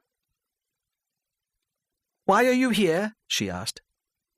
"I don't understand what it has to do with us." "It's to do with everybody," he said, suddenly angry. "Everyone in Brinkbonny. Mrs. Parry and Charlie Elliot lived here. The body was found in the small barn on the hill beyond your house. The land is owned by your neighbours, the Greys. You all have an interest in getting the thing resolved." "Yes," she said, though he could not tell if she understood. "Yes, I see that." "So," he said gently, "you will tell me where your husband was on Tuesday morning." He watched her face, saw her prepare to lie, then change her mind. "I don't know," she said. "He did go out very early. I heard him go, and it was still dark. I presumed it was work." "Did you ask him why he left so early?" "No," she said. She gave no explanation for the lack of communication between them. "No." "And what about Saturday night?" Ramsay asked softly. "He did go out, didn't he? After Alice Parry left your house?" "Yes," she said, and began to cry. Tears were her usual weapon against confrontation. "I don't know where he was. He won't tell me." "What happened when Mrs. Parry was here on Saturday night?" Ramsay asked. She was so distraught that he hoped she would answer without thinking, under the spell of his sympathy. It wasn't a cosy chat after all, was it? But if he expected her to be honest, he was disappointed. She looked up sharply, and he knew she was preparing to lie. "It was," she said. She seemed terrified. "It happened just like Colin told you." "There's no reason to be frightened, you know," he said. "We can give you all the protection you need." "No," she cried. "I don't need protection from Colin. He's my husband. You're mad." She was almost hysterical, and seemed not to care that he did not believe her. He sat in silence, hoping that she might grow calmer and volunteer to change her story. But she got up and fetched a packet of cigarettes from her handbag. She lit one, her hand shaking. Eventually, she did regain her composure, but her story did not change. "You must understand," she said at last, "that Colin and Mrs. Parry got on very well that evening. She was angry when she arrived, but by the time she left, things had been sorted out between them." "How had things been sorted out?" Ramsay asked. "What did your husband say to Mrs. Parry to make her change her mind?" "Nothing," she said awkwardly. But she would not meet his eyes. There was nothing to tell. She realized, I suppose, that the battle had been lost. There was nothing she could do to make him change his mind. There was a silence. Through the kitchen window, Ramsay saw the elderly gardener push a barrow of dead leaves over the patio towards the compost heap. "I'm sorry to have upset you," Ramsay said. "It's been a difficult time for everyone. Could you answer a few more questions?" She nodded. "It's about your husband's business," Ramsay said. "I'm a layman, and there are some points in the planning procedure that I don't quite understand. Quite often the local council rejects his plans, but Mr. Henshaw always seems to win an appeal. Can you explain how he does that?" She looked at him suspiciously, thinking that the question had some deeper significance. "He's clever," she said. He knows what the planning inspector will accept. Then she smiled. Besides, she said, he's a lot of important contacts. Yes, Ramsay said. I'm sure he has. I wanted to ask you about that. Did he ever discuss his contacts with you? In Brinkbonny, for example, did he have someone to help him here? She shook her head. I can't help you, she said quickly. You'll have to talk to Colin. I don't know anything about his business. I told that reporter the same. Oh, Ramsay said. Has Mary Raven been bothering you again? Yes. Rosemary Henshaw said, glad of the change of subject. Nosy little madam. She was here today, calling for Colin. I told her he didn't want to speak to her. She said it would be good publicity for his business. I told her he was doing well enough, he didn't need her sort of publicity. When was she here? Ramsay asked. Not very long ago, she said. Just before I started my lunch. I'm surprised you didn't see her on the road. She stood up and began to fuss with coffee, searching in a tin for biscuits. But Ramsay did not want to prolong the interview. He had learned enough. Can you tell Mr. Henshaw I'll be in the police house in the village until this evening, he said as he left. There might be something he wants to tell me. Then he went out, striding down the drive and the Otterbridge Road through Brinkbonny, walking in the middle of the street, so the people hiding behind their net curtains would not miss him. He wanted everyone to see him make his way to the police house. He was convinced that someone in the village had information for him. In the police house, Hunter was coordinating the search for Max Laidlaw. We should find Mary Raven, Ramsay said. I'm sure he was having an affair with her. She'll lead you to him. She's been in Brinkbonny today.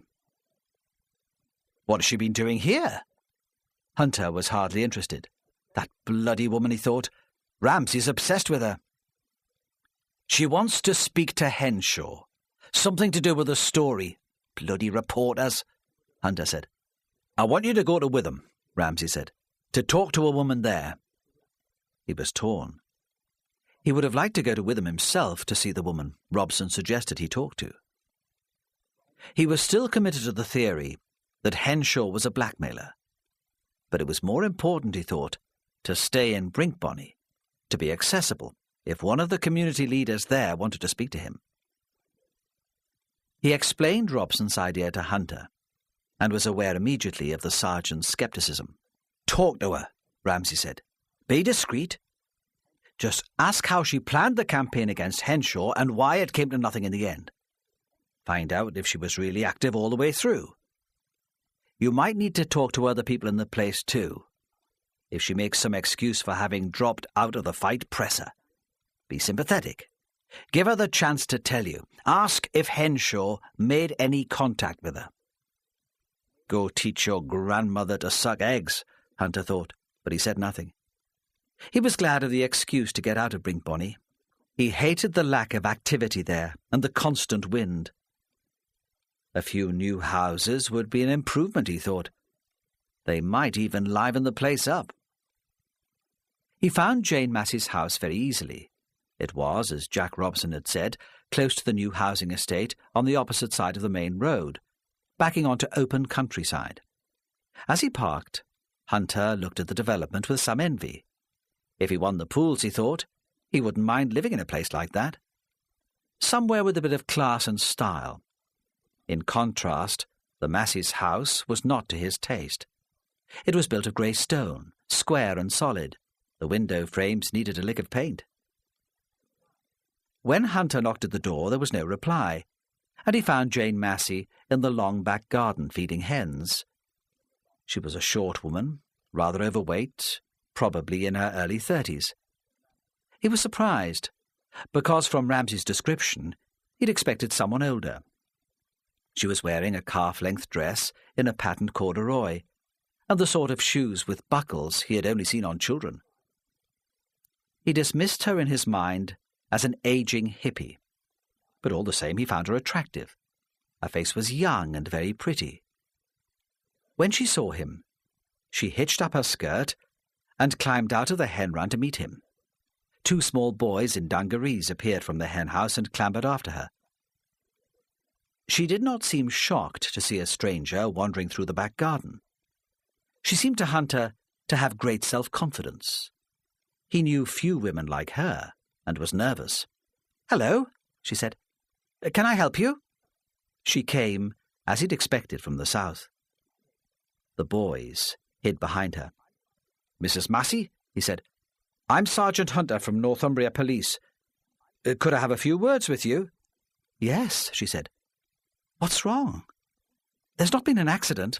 "No," he said. "It's nothing like that." She took him into the house through a back door into a kitchen which smelled of lentils and garlic. She rinsed her hands under the tap. "I'm sorry I panicked," she said. "My husband's away on business. I hate the thought of him driving down the A1. You hear of so many accidents. Would you like some tea? We don't drink coffee, I'm afraid." He nodded. "How can I help you?" she asked. In the garden the boys were splashing each other from muddy puddles, but she made no attempt to stop them. He thought his mother would have skinned him alive if he dirtied his clothes like that. "We're conducting an investigation into certain planning irregularities which might have taken place when the estate over the road was built," he said. "I understand you were involved in opposing the development." "I certainly was," she said. "It's a dreadful eyesore. It's about time someone put a stop to Henshaw. It's too late for us, but it might stop some other village from being ruined." "Were you aware, while you were running the campaign, that some of Henshaw's tactics might be dishonest?" he asked. "No," she said, "not exactly. Everything seemed to be going as we had expected, until the builder appealed to the Department of the Environment Inspector. It was a terrible surprise then when Henshaw won." "Were you involved in the campaign all the way through?" "Oh, yes," she said angrily. "Even when everyone all around me seemed to be losing interest, I kept going to the bitter end." "What do you mean, that the people around you lost interest?" She shrugged. "I don't know," she said. "The village just seemed to give up and accept its fate." "It wasn't that 1 or 2 prominent members of your committee dropped out?" She shook her head. "No," she said, "it was nothing like that. The committee remained remarkably united. They were very supportive." There was a pause. Hunter drank his tea. "It couldn't have been that, at the end of the campaign, you all got—" He hesitated, searching for the word he wanted. "Complacent. You thought you would win, so you didn't bother to put up much of a fight." "No," she said, "really, I've thought about it. And I'm sure our tactics were just right. My husband's in public relations, and he advised us. Look, if you're interested, I can show you a file of letters I sent asking for support to councillors, the local MP, the media. I kept copies of them all. We had a concerted attack in the last couple of weeks, just before the appeal was heard." She disappeared into another room and returned with a yellow envelope file bursting with typewritten notes and letters. She sorted through them and took out a handful to show Hunter. "Look," she said, "all these are dated in the month before the appeal. I really don't think we could have done any more.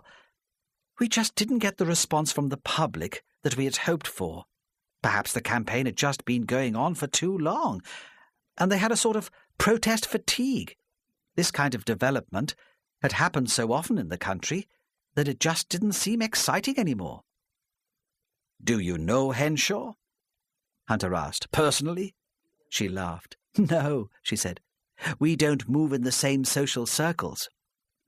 "Did he ever approach you during the campaign?" "Not during the campaign," she said. "He came here afterwards, when the inspector's decision was finally made public, to gloat. He stood on the doorstep and shook my hand and said that now the due process of law had been completed, he hoped we could be good neighbours." "What did you say?" She shrugged. "What could I say? As far as I knew, he was right. Everything was legal and above board. I was as gracious as I could manage, wishing him luck for the future, and asked him for a donation for playgroup equipment. As he was so keen to be a good neighbour, I'm on the playgroup committee, and we're always short of money. Did you get your donation? Hunter asked. She smiled wryly. Oh, yes, we got it. And just as the bulldozers were moving in, there was a picture in the local paper of Henshaw surrounded by grateful toddlers and piles of new toys. He knows more about public relations than my husband. Yes, Hunter said. I see. So Ramsay was wrong again, he thought. He should have more sense than to believe Jack Robson's fairy stories. She looked at her watch. I haven't been a lot of help, have I? She said. If there's nothing else you want to know, I'll have to be out soon to collect my older boys from school. I should avoid that. While you've got the chance, there'll be no peace then. She let him out of the back door and into the garden again. As he left, he saw her rounding up her sons, scolding them half-heartedly for the state they were in, laughing as she gathered them to her. Side 15. In the police house, Ramsay sat alone and waited for something to happen. He was not sure what he was expecting, but sensed that they were close to some resolution. He put out a general call that he should be notified of Mary Raven's whereabouts, but he did not want to apprehend her. If they found Max Laidlaw, he should be brought in for questioning immediately. He telephoned Judy, who answered the phone very quickly. Yes, she said. Who's there? He could sense her holding her breath, praying that it was her husband. I'm sorry, he said. It's Inspector Ramsay. I was calling to find out if you heard from your husband. No, she said. I've heard nothing. No one else seems to know where he is.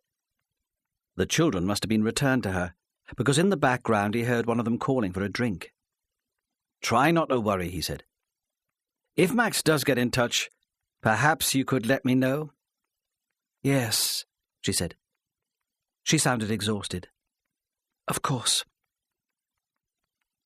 She seemed not even to have the energy to replace the receiver, because as he pressed the cradle to cut off the call, he heard the toddler talking again.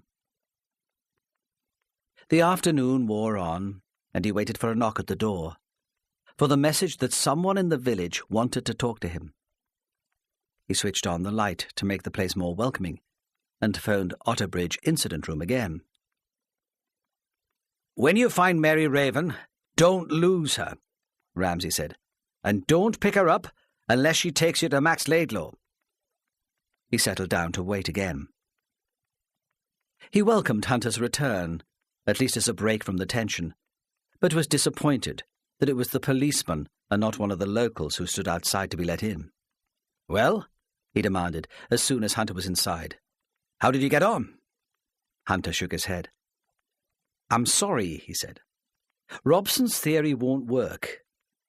Jane Massey was really committed to the campaign to stop the houses being built. I believed her. She showed me evidence, too. She wrote lots of letters all the way through. Ramsay was listening intently. Did Henshaw make any approaches to her while the planning process was going through? He asked. Hunter shook his head again. Not until it was all over, he said. And then he gave a donation to the village playgroup. Jane Massey runs that too. Then Ramsay lost his patience. He'd been waiting long enough. He wanted to talk to Henshaw again, confront him with his wife's statement that he had left the house on Saturday night after Alice Parry's visit. He felt that the builder was mocking him. Stay here, he said to Hunter. I'm expecting someone from the village to make an approach. Be gentle with them. I don't want them frightened off. He slammed the door behind him and walked quickly across the green to the Otterbridge Road. Perhaps it was because he was so angry and preoccupied that he made the same mistake as he had on the night after Alice Parry's murder and walked into the Greys' farmyard instead of the Henshaw's drive. The place was quiet. He felt rather ridiculous, standing in the muddy farmyard, looking around him absent-mindedly, and the embarrassment of his previous mistake returned. He imagined Celia Gray looking down on him from one of the upstairs windows, sneering at his indecision. It would be impossible now to turn round and go away. Charlie Elliott's body had been found on Gray's land, so he had a perfectly good excuse for being there. So, still imagining that he was being watched, trying to present an air of purpose, he walked towards the back door. If it had not been for his pride, he would never have seen Henshaw's Rover tucked into one of the machinery sheds. Only the bumper was showing. The back door was slightly open, and the kitchen was empty. He knocked and called, but no one answered. He waited, still thinking that his approach had been seen, then pushed open the door and went inside. The farmyard had been full of late afternoon sunshine and long, warm shadows. When he entered the shadow of the kitchen, he shivered. He put his hand on top of the range, but it was cold. The kitchen was much tidier than on his previous visit, the sink and draining board empty, the work surfaces clear, except for a bowl of rather mucky, recently collected eggs. The tiled floor had been washed, and in one corner it was still damp. He moved on, through the door which led into the rest of the house. The sun came in from an upstairs window and lit the specks of dust in the stairwell. There were two other doors leading from the hall. Both were huge and heavy, and must have blocked out all sound. Both were shut tight. He called out, and his voice echoed over the stone flags. "Mrs. Gray?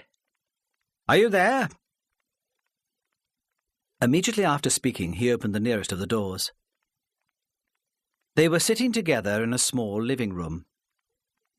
Ramsay guessed that Celia Gray would consider it her own room. It would not be used by the rest of the family. It had no television, and he could not imagine a teenage boy in there. The windows were small, and it was still in shadow. There was a brick fireplace with a bowl of dried flowers on the grate. On a small sofa, Henshaw and Celia sat close to each other. Henshaw was turned towards her, holding one of her hands in both of his. When he saw Ramsay standing just inside the room, he jumped to his feet. "What the hell do you think you're doing here?" he demanded. "I thought you needed a search warrant before you did this sort of thing." "I did knock," Ramsay said mildly. "I was hoping to talk to Mrs. Gray, but it's convenient that you're here too." "You can't talk to her now," Henshaw blustered. "Can't you see that she's upset? You know what they found on their land earlier this week? It's been a terrible shock." "Did Mrs. Gray have a shock on the evening of Alice Parry's death?" Ramsay asked. "What do you mean?" "You came here, didn't you?" "On Saturday night," Ramsay said. Without waiting for an answer, he turned to Celia Gray. "I think your husband was away," he said, "and you sent your son out into the village. But Mr. Henshaw was late. He had an unexpected visitor. Someone it was hard to get rid of. Was Mr. Henshaw still here when Ian came home? Perhaps we should ask your son." "What are you saying?" It was Henshaw again, red-faced with anger and concern. "Bob and Celia are neighbours, friends. I'm here because I heard that Charlie Elliott had been found in the barn. I wanted to offer my help. He's a good chap, Bob, but not very imaginative. I thought she might need some support." "Do you always park your car in the shed so it can't be seen from the road?" Ramsay asked reasonably. And Henshaw's outburst seemed unbalanced and irrational. "I don't know what you mean," Henshaw said. "You should watch what you're saying." Celia Gray stood up, and both men fell silent. "It's no good, Colin," she said. "He knows. I told you it would all come out in the end." "It's none of their business," Henshaw muttered. He gazed at her sentimentally. How could anyone else understand? "I'm afraid it is my business," Ramsay said.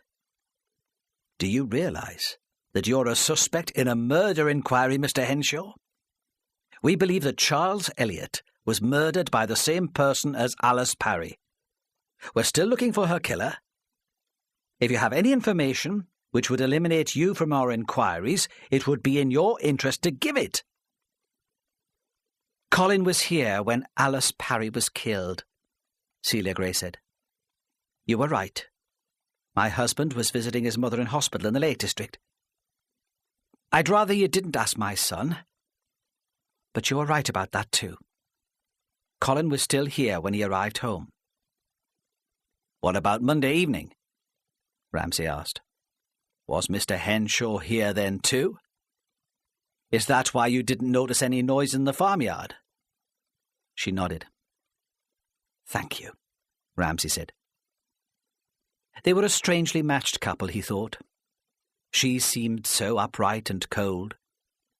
He could picture her, dressed in Puritan black and white, as one of the New England settlers, motivated by principle and guilt.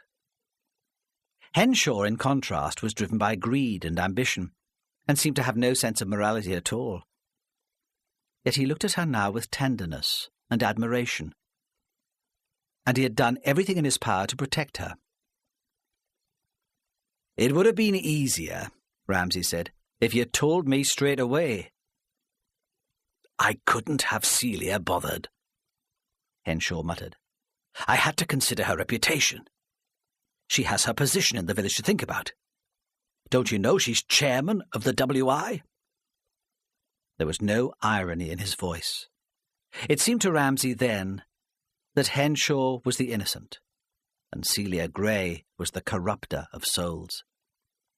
He wondered when and how the relationship had started. He thought it could have no future. Now I know all about your affair, he said. Perhaps you could tell me what really happened in your conversation with Alice Parry? Nothing, Henshaw said rudely. I've told you everything that happened. There's nothing more to say. Ramsay did not believe him, but time was slipping past, and he was no nearer to reaching a solution. He left them, closeted in the half-darkness, sharing their secret, frightened affection. By early evening of the same day, Mary Raven had her story. It was complex. She would have preferred to talk to Henshaw, of course. She was convinced that he played a part in it somewhere, but she had evidence enough without him. And she had not tried too hard to find him. She had rattled into Brinkbonny in the morning, staying long enough to annoy Rosemary Henshaw, then driven on to talk to other people in different places. At the back of her mind, all the time, there was a concern for Max, and as she drove along, she stared out, as if she might see him by chance walking down the pavement towards her. Perhaps the anxiety clouded her judgment, because she had no sense of danger. She had gone to the west of Newcastle to a converted warehouse, where an ex-councillor had set up a charitable trust for alcoholics. She talked to the man and all the residents, an old lady who had lived rough for years, walking from the Scottish borders to the Tees every summer, and who had been persuaded to make her home in this building off the Scotswood Road, with its view of the Tyne. Then Mary drove back to Otterbridge, to the geriatric hospital, and talked to another old lady, her body as fine and frail as a pipe-cleaner doll, her mind as bright and clear as a child's, her memory perfect. By this time, Mary was pushed on not only by ambition, but also by anger. When she got to her flat, Mary saw her landlady, who lived in the house next door, staring at her curiously through the living-room window. When Mary moved, she disappeared guiltily, so Mary thought. She's planning to put the rent up again. But the landlady had promised to phone the police as soon as Mary got home. She thought Mary was a nice girl, and had never liked the police, so it was a difficult and awkward thing to do. Inside the flat, Mary boiled the kettle, made a mug of coffee, and started in her mind to write her story. Absent-mindedly, she went to collect her mail from the front door. There was a leaflet about the poll tax, and, hand-delivered, still stuck in the flap of the letterbox, there was a note. "Meet me," it said. "Brinkbonny Dunes, 8 o'clock." He had signed it with the incomprehensible scribble which could only be deciphered by colleagues and pharmacists. She stood for a moment in the grimy, ill-lit hall, holding the note and staring at it. The coffee mug in the other hand tilted and tipped hot liquid over the carpet and her foot. There was none of the elation she might have expected. She was glad he was safe, and had, apparently so far, avoided arrest. But she was not even sure if she wanted to see him. "I'm tired," she thought. "I can't handle this, not now. I need a drink." The day before, she would have been overjoyed to receive such a summons from Max. Now, it was just something else to worry about. She walked into the living room and propped the note in the typewriter her parents had given her as an 18th birthday present. She stared at it anxiously, as if it were a bomb. She looked at her watch. It was 7:30 already. She went to the window to draw the curtains to put off making a decision. The street was empty. Whatever shadow she had imagined had been following her had disappeared. It was all hallucination, she thought. I'm losing my mind. She finished her coffee and took the empty mug into the kitchen. The phone began to ring, disturbing and insistent. Suddenly, just to avoid answering it, she picked up her jacket and car keys and went outside, leaving the light on in the living room and the note on the typewriter. Carolyn Laidlaw arrived home from school on Friday evening to find the house empty. She had her own key and let herself in, apprehensive about what she might find there. She switched on the radio to Metro, expecting almost to hear on the local news that someone had been arrested for the Brinkbonny murders, but there was only a bland announcement that the police were following a number of leads. In her parents' bedroom, she found signs that her mother had left the house in a hurry. There were the clothes that she'd been wearing in the morning, flung on the floor, and in the bathroom a tap had been left running. Carolyn was tempted to search through the dressing-table drawers while she had the house to herself. But though she would have welcomed certainty, she was frightened about what she might find there. Her father had said he would be working late, and she wondered if she should contact him at the office to find out where her mother was. But she knew that would worry him. So she kept her fear to herself, listening all the time to the radio, until she heard the key in the door. Then she could not stop crying. The discovery that Colin Henshaw could not have killed Alice Parry left Ramsay with a sense of panic. At first he could not think clearly. Perhaps Henshaw had hired someone to commit the murder, he thought, because his commitment to Robson's theory was so great that he was reluctant to let it go. But that would not work. If Henshaw had not killed Mrs. Parry, Charlie Elliott could have had nothing to blackmail the builder about, and the motive for the second murder disappeared too. He had been certain that this evening would mark the end of the investigation, and now it seemed they would have to start at the beginning again and reconsider all the old evidence. Hunter had been right all along, Ramsay thought. This case was about more than a few houses. In the police house, Hunter was almost asleep. His chair was tilted backwards, and his feet were on the desk. When Ramsay came into the room, he sat up slowly and stretched. "Well," he said, "how did he get on?" "Henshaw was having an affair with Celia Gray at the farm," Ramsay said. "He was there on Saturday night, so he couldn't have killed Alice Parry. He might have murdered Charlie Elliott, but I can't see what motive he would have had." Hunter knew better than to gloat. "At least we've eliminated Henshaw from our inquiries, then," he said. "That's a positive move." "Yes," Ramsay said. He did not feel positive. I suppose so. Someone came to talk to you while you were out, Hunter said. He wouldn't speak to me, Tom Kerr, from the garage. He looked at the desk, where he'd scribbled notes on an envelope. He said, he'll be in all evening on his own. The rest of the family will be out. He seemed to think that was important. Ramsay listened absent-mindedly. Now that Robson's theory of local activists having been put under pressure by Henshaw seemed impossible, he was not sure what useful information Tom Kerr could have. He seemed very keen to talk to you, Hunter said. A bit tense and strung up. All right, Ramsay said. I'll go and see him now. Is there anything from the incident room? Yes, Hunter said.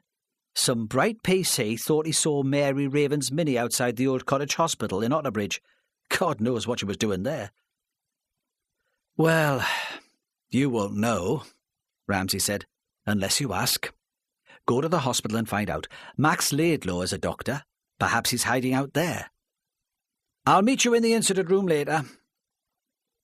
At first, Ramsay thought that the house behind the garage was empty. Although it was nearly dark, there were no lights on and everywhere was quiet. When the sun went down, the temperature had suddenly dropped, and he waited impatiently on the doorstep to be let in. At last he heard footsteps on the other side of the door, and Tom Kerr opened it and waited silently for Ramsay to follow him into the house. He must have been sitting, Ramsay thought, just by the light of the fire. But now he switched on a small lamp, which revealed the tension in his face. His cheeks were drawn, and behind his glasses his eyelids seemed grey and heavy. "Inspector," he said, "it was good of you to come. Sit by the fire. You'll be cold." Ramsay sat and waited for an explanation. But the words, when they came, still surprised him. "Inspector," Kerr said, "my conscience has been troubling me. There's something you should know." Ramsay said nothing, but waited again for the man to speak. Kerr stared into the fire. "I have a temper," he said. "A terrible temper. Since I was a child, it's got me into trouble." Still Ramsay remained silent. The man needed to talk. Interruption would only distract him. "Even when Charlie and Maggie were children, I found it hard to like him," Tom Kerr said. "I was not sorry when Maggie broke off that first engagement. I found Charlie moody, unstable.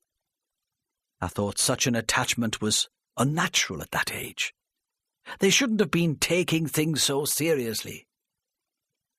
He paused, apparently in deep thought, perhaps remembering his daughter when she was a girl. "It wasn't any easier when he left the army and came back. I told myself that Margaret was partly responsible, and that the boy had been genuinely misled about the way she felt. But it was hard to find any sympathy for him. Perhaps that's why I took him on in the garage. I thought that if I could not find any charity for him in me heart, I could at least go some way to meeting his practical needs. It was a mistake, a form of pride. I suppose I wanted the village to see that I was not lacking in duty. Even though he was a reasonable worker, he annoyed me. I dreaded going to work. Then things came to a head, and there was a fight in the street. I lost me temper. If I'd had the chance, I would have killed him." "Mr. Kerr," Ramsay said, "is this why you wanted to talk to me? To tell me about the fight? I'd already heard about it. It really shouldn't cause you any anxiety. There's no question of the police prosecuting after all this time." He felt a sense of anticlimax. "No!" Tom Kerr cried. "I'm trying to explain. That's how it all started. But the real wickedness came later." "I think," Ramsay said, "you should tell me all about it." Then the man started speaking, bending towards Ramsay across the fire in an attempt to explain his actions, pleading indirectly for understanding.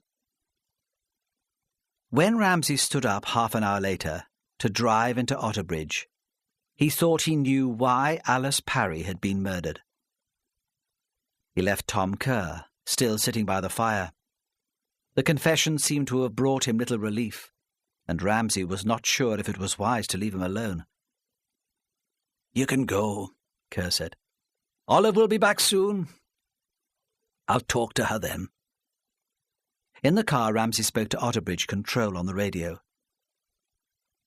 "If you see Mary Raven, I want her stopped and brought in for questioning," he said, almost shouting in his jubilation.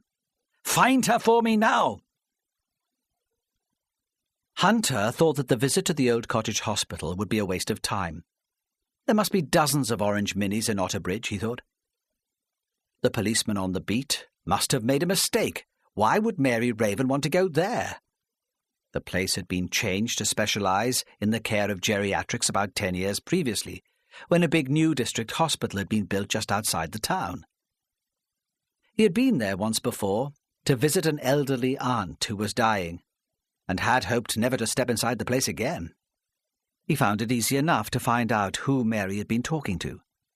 The arrival of a reporter in the unit had caused something of a stir among the people who could find little to change the routine of their days. Those who were well enough to communicate were still talking about it as they sat in their beds to eat the evening meal. There was a smell of vegetables and milk pudding. They brought the old lady to him in a wheelchair, and he sat in the sweltering day room with its dying potted plants and ancient magazines, and listened while she repeated her story. Outside it was dark, and eventually the woman slipped into sleep almost in mid-sentence. A brisk and cheerful nursing sister, who had heard it all before, filled in the gaps. It made little sense to Hunter, but he had the intelligence to realize how it might be important. When he emerged from the hospital into the quiet tree-lined street, he thought that Ramsay would be pleased. He and Ramsay arrived at the police station at the same time, both excited, both wanting to share their discoveries, so they had to sit in the office and take time to listen before they could make sense of it. "It works," Ramsay said, and he thought that Jack Robson had almost been right. Then they heard that a call had been received from Mary Raven's landlady saying that the reporter had returned to her flat. "Send someone to bring her in," Ramsay said. And then they had to wait.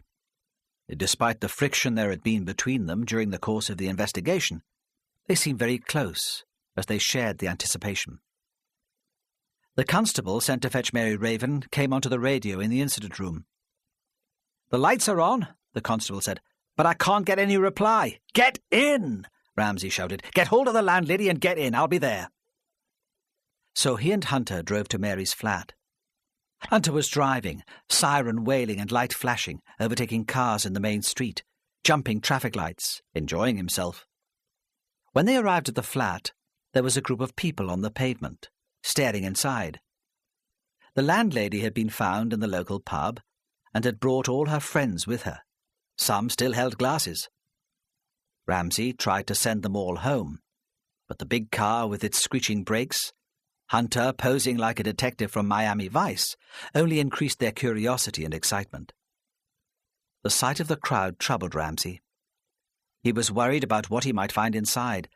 The last thing he needed was another tragedy. But the constable, who was holding his ground by the front door of the flat, shook his head. "Sorry," he said. "I can't have got here in time. She's not here. She must have left in a hurry, though." Ramsay made a quick search of the bedroom and kitchen before he saw the note on the typewriter. Then he ordered Hunter into the car, and they drove away, without explaining to the police constable or the watchers, leaving the doors wide open and the landlady complaining about her interrupted evening.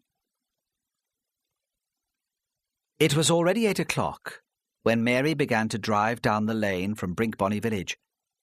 It led behind the sand dunes to the Wildlife Trust car park at the north of the bay, where she and Max had parked on the night of their first meeting. She had been held up by an accident on the road outside Otterbridge, where the young policeman in charge of controlling the traffic seemed out of his depth, and she sped through Brinkbonny, noticing nothing unusual there. The sky was clear, and there was a moon. From the lane she saw the tower and the mass of woodland behind it, and the high moors spread beyond. Nearer the track was a pool and flat, grassy fields. She came to the hut, where in summer the National Trust warden stood to collect money for the car park. She could not see Max's car, but knew it was there. The car park went on for half a mile, broken into sections by the dunes and thickets of blackthorn and bramble. He would have parked further along, she thought, and for a moment she was worried why he thought such secrecy necessary. There was also a feeling of satisfaction that when he was in trouble, he had come to her. She drove the Mini only a short distance from the car park's entrance and left it in full view, so that if by any chance Max had not yet arrived, he would know she was there. These things, the Mini parked at the entrance to the links, the accident on the Otterbridge Road, which made her late, were to contribute to the outcome of the case. When she got out of the car, she shivered. She was wearing trousers and a sweater, but there was already a frost in the air, and she'd been expecting perhaps the warmth of the night of the Wildlife Trust barbecue. She was very tired, and the evening had a dreamlike quality.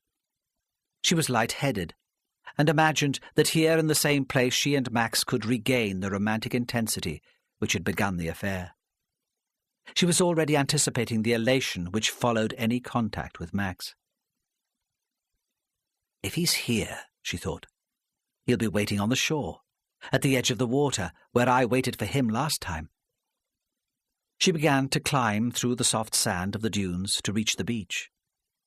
The silence was impressive. The tide must have been out, because there was no sound of water.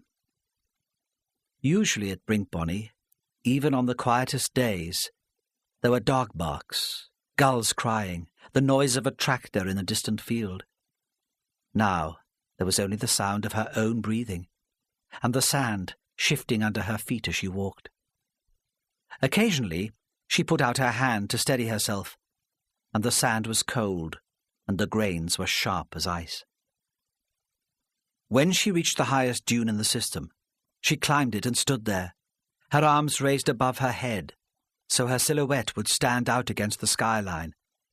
And wherever Max was, he would see her, and come to find her. She would have called out to him, shouted over the empty folds of sand, but the silence was daunting, and she did not have the courage to break it. From there, for the first time, she saw the sea, the soft, 7-mile waves breaking noiselessly. She had thought he would be waiting on the hard sand by the edge of the tide. It would be such a romantic thing to do. She imagined him, looking up at her, with the same challenge as she had given him. But as far as she could see, the beach was empty, broken only by the square chunks of concrete which had been set on the beach in the last war, separating the dunes from the flat sand to stop enemy tanks driving inland. She sat down, holding her knees, grateful after the frenzy of the previous 2 days for the space and quiet. Suddenly, further below and behind her, she heard the noise of shifting sand, which had marked her own progress. "Max!" she called. She wanted to see him very much. "Is that you, Max?" But there was no reply, and she thought she must have caused the sand to slide when she sat down. Or perhaps a small animal had made its home there and been disturbed. Even then she was not frightened.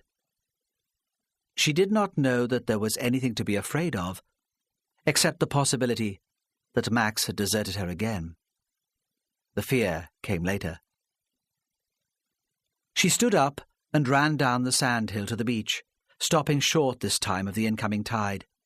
It was too cold for bare feet, and she was wearing leather boots, which would be damaged by the water. She walked along the tide line, where wood and straw, pieces of glass and sea coal had been washed up with the pebbles and shells. Occasionally she crouched to pick up a smooth stone or a piece of patterned pottery, but she kept her eyes on the dunes, hoping eventually to see Max's silhouette against the horizon coming to meet her. After half an hour, she told herself, he would not be coming. This is ridiculous, she thought. A repeat of that farce in the churchyard. Why do I allow myself to be humiliated by him? I've more important things to do tonight.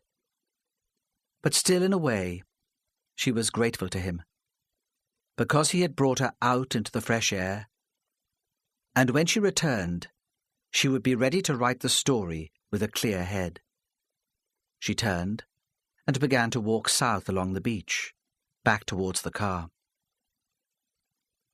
When the man appeared in front of her, she could not imagine at first where he had come from. It was as if he had appeared by magic from the sand. "Max!" she cried.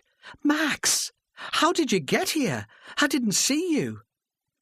And she began to run towards him, tears streaming down her face. It was only when she saw the blade of the wide triangular kitchen knife shining in the moonlight that she began to feel afraid. It was that, and his failure to answer, his stillness and silence. Side 16. Mary realized then that he had been waiting for her, crouched behind one of the blocks of concrete. He had known all the time where she was. He had seen her on the high dune, watched her walk along the tide line, and waited patiently for her return. She screamed and began to run away from him. She knew instinctively that she would have no chance against him on the flat sand. He was stronger than her and much faster. Her only hope was to get back to the car. She began to scramble up the dunes on all fours, pulling with her hands and kicking with her feet. He seemed surprised by her sudden movement, and could not use both hands to help him, because he was still holding the knife, blade outstretched.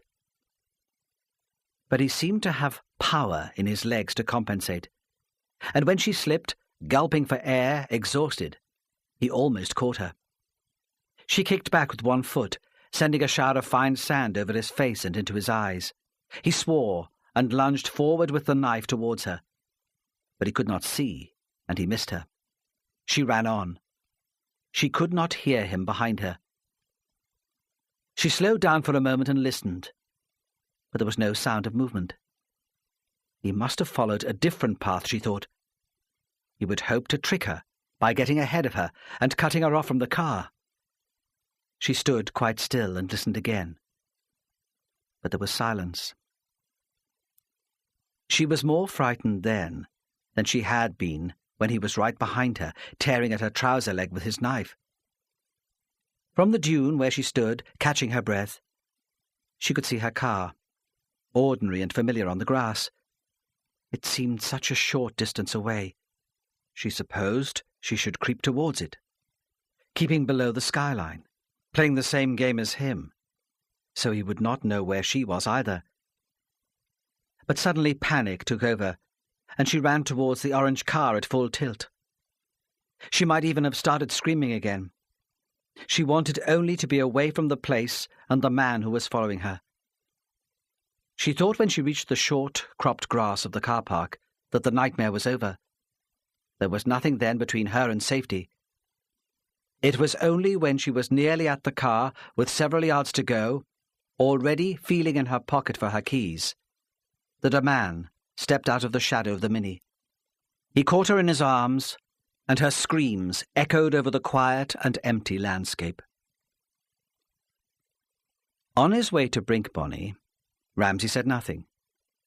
After the shared elation of the incident room, he seemed to close in on himself and shut Hunter off. He was deep in concentrated thought, and Hunter sensed a lack of confidence. He's losing his bottle, Hunter thought. He's not up to the job. That was the trouble with these small-town men. So little happened in the rural divisions that when there was some action, they didn't have a clue how to do the thing properly. Perhaps it was time to put in for a transfer to Newcastle Central before he turned into one of them. Just outside Brinkbonny, they were given the information that a young policeman had seen Mary's car at an accident on the Otterbridge Road, and they knew they were going in the right direction. Hunter cheered under his breath, but Ramsay would not allow himself to be optimistic. On the edge of the village, He made Hunter slow down. He did not want the people there frightened by speeding cars and sirens. On the lane they went faster again and saw the Mini immediately, parked just beyond the car park attendant's hut. "No sign of Laidlaw," Hunter said. Ramsay's silence was irritating him. What was the matter with the man? The thing was nearly over. Still, Ramsay said nothing. "Shall I drive on up the track and look for his car?" Hunter said. "Yes," Ramsay said. "Drive on. But if we don't find it soon, park. We must find the girl. That's the important thing." The track was dry and rutted, and Hunter was driving slowly. There was no sign of a car, and Hunter could sense his superior's tension and impatience. "This is impossible," Ramsay said irritably. "The car could be anywhere, behind those bushes. We'll need to look on foot." Hunter drove on, unsure of what the inspector wanted. "Stop," Ramsay said suddenly. "Stop here. Something's wrong. We must find Mary Raven." He felt that they had been deceived. They got out of the car and stood in the frosty silence. Hunter shut the car doors, and the noise was loud and shocking. "Where do we start?" Hunter asked. He had none of Ramsay's sense of foreboding. They could be anywhere. He imagined them lying together in some hollow in the dunes, a pornographic fantasy of sex in the open air. He stood in the middle and grinned at the idea. "You cross the dunes to the beach," Ramsay said. "I'll walk back to her car." "What do you want me to do if I see her?" "Nothing," Ramsay said sharply. "Not if she's on her own.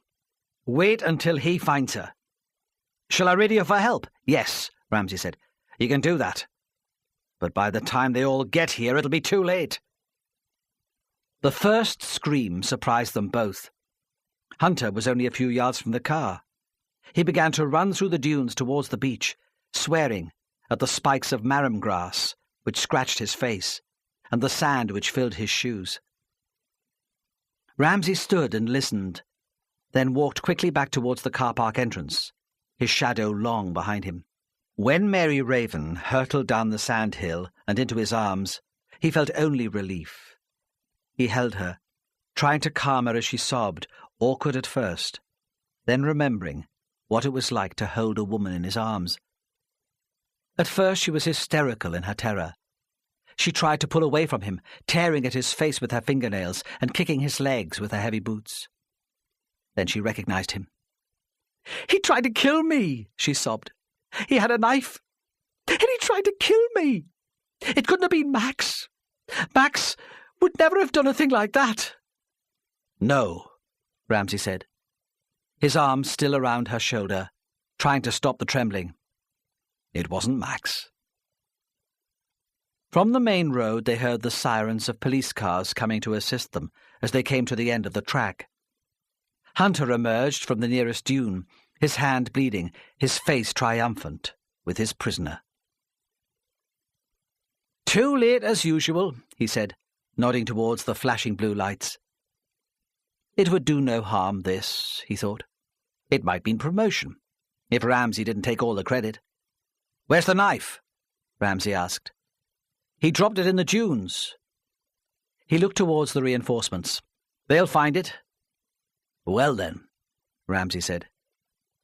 "You'd better get him back to Waterbridge." James Laidlaw looked strangely young without his spectacles. In the half-light on the dunes, Mary had mistaken him for Max. And Ramsay could see how that was possible. James had lost all the desire to fight. When they opened the back door of the police car for him, he got in without a word.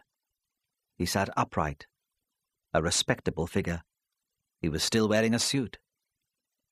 A policewoman had taken Mary into her car and wrapped her in a rug, pouring tea from a flask. Hunter was about to drive away when Ramsay tapped on the window. Hunter opened it with hostility, expecting another command or rebuke. "Well done," Ramsay said. "That was a good arrest." Ramsay would have liked to take Mary Raven to his cottage in Heppelburn to talk to her.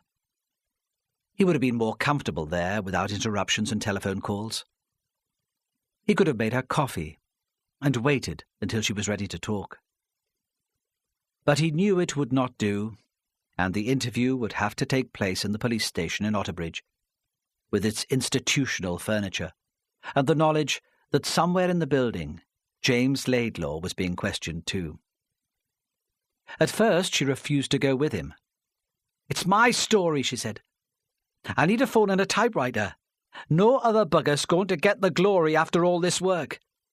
"It will be your story," he said, coaxing her with his attention and his gratitude. "There'll be no press release tonight. All the papers will know is that James Laidlaw has been arrested. They'll be desperate to talk to you tomorrow. And you know, I might be able to give you some useful information." So she allowed herself to be helped into the back of his car, complaining only when he drove past the Castle Hotel, without stopping to buy her a drink. At the police station, he left her for a while in the company of a policewoman, but she seemed not to mind, and from the corridor he saw her scribbling intensely in her notebook. He went to talk to Hunter. Laidlaw, it seemed, had started talking as soon as the car left Brinkbonny, and nothing could stop him.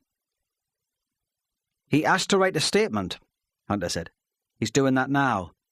He refused to see a solicitor. We'll have no problem with a conviction." So when Ramsay returned to begin his interview with Mary, he knew most of the details of the case, but he gave nothing away. He was diffident, unsure. So she thought he needed her. He let her believe that it was her story after all. "How did you find out about James Laidlaw's racket?" Ramsay asked. They drank tea with a little whisky. They were at the top of the building, and there were no blinds at the windows. Outside, spotlights lit up the old walls, which surrounded the town and the ruins of the abbey. "It was just really a wild guess at first," she said. She was more herself, excitable, proud. She was showing off. His decisions about which stories to run were so arbitrary. The Brinkbonny development was just an example. When the plans first went before the council, he wrote an editorial about the destruction of rural communities. It didn't bother him that Alice was his aunt. Then, when the village started its own campaign, he began to talk about objectivity and ordered me off. I thought it was just some weird autocracy, that he wanted to show me who was boss, until I did court duty on the morning after Mrs. Parry died. She paused to catch her breath. He waited patiently and smiled to encourage her. People who appear in court are often more worried about being in the paper than they are about the fine they receive from the magistrates, she said.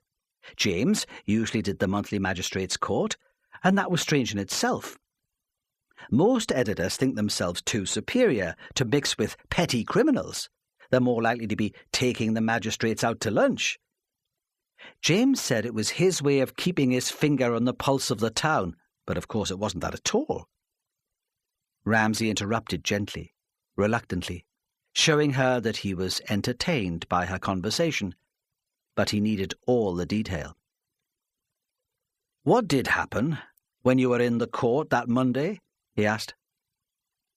"There was this drink driver," she said, making the most of the drama, playing up to him, watching his reaction. He'd been in court before, and he was disqualified for 12 months, but he had his own business, and was much more worried about the bad publicity than about losing his license.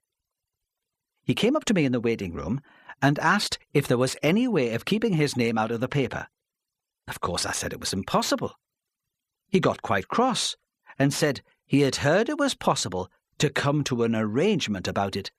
He was a wealthy man, he said. Money was no object. At first I thought he was just an isolated loony who was trying it on. But when I considered it later, he seemed indignant, almost self-righteous, as if I was treating him unfairly. So James was taking bribes from people who had appeared in court and wanted the fact kept secret. "Yes," she said, and her eyes sparkled. because he was listening to her so carefully and following her line of thought so well. But that wasn't all he was doing. She paused dramatically while he poured her more whiskey. Then, although he already knew what was coming, he waited, attentive for her next revelation. The odd 20 quid to keep a bank manager's name out of the paper was only chicken feed, she said. That wouldn't keep our Stella in designer frocks and fancy kitchens. So James got more ambitious, and the racket with local businesses started. When was that, Mary?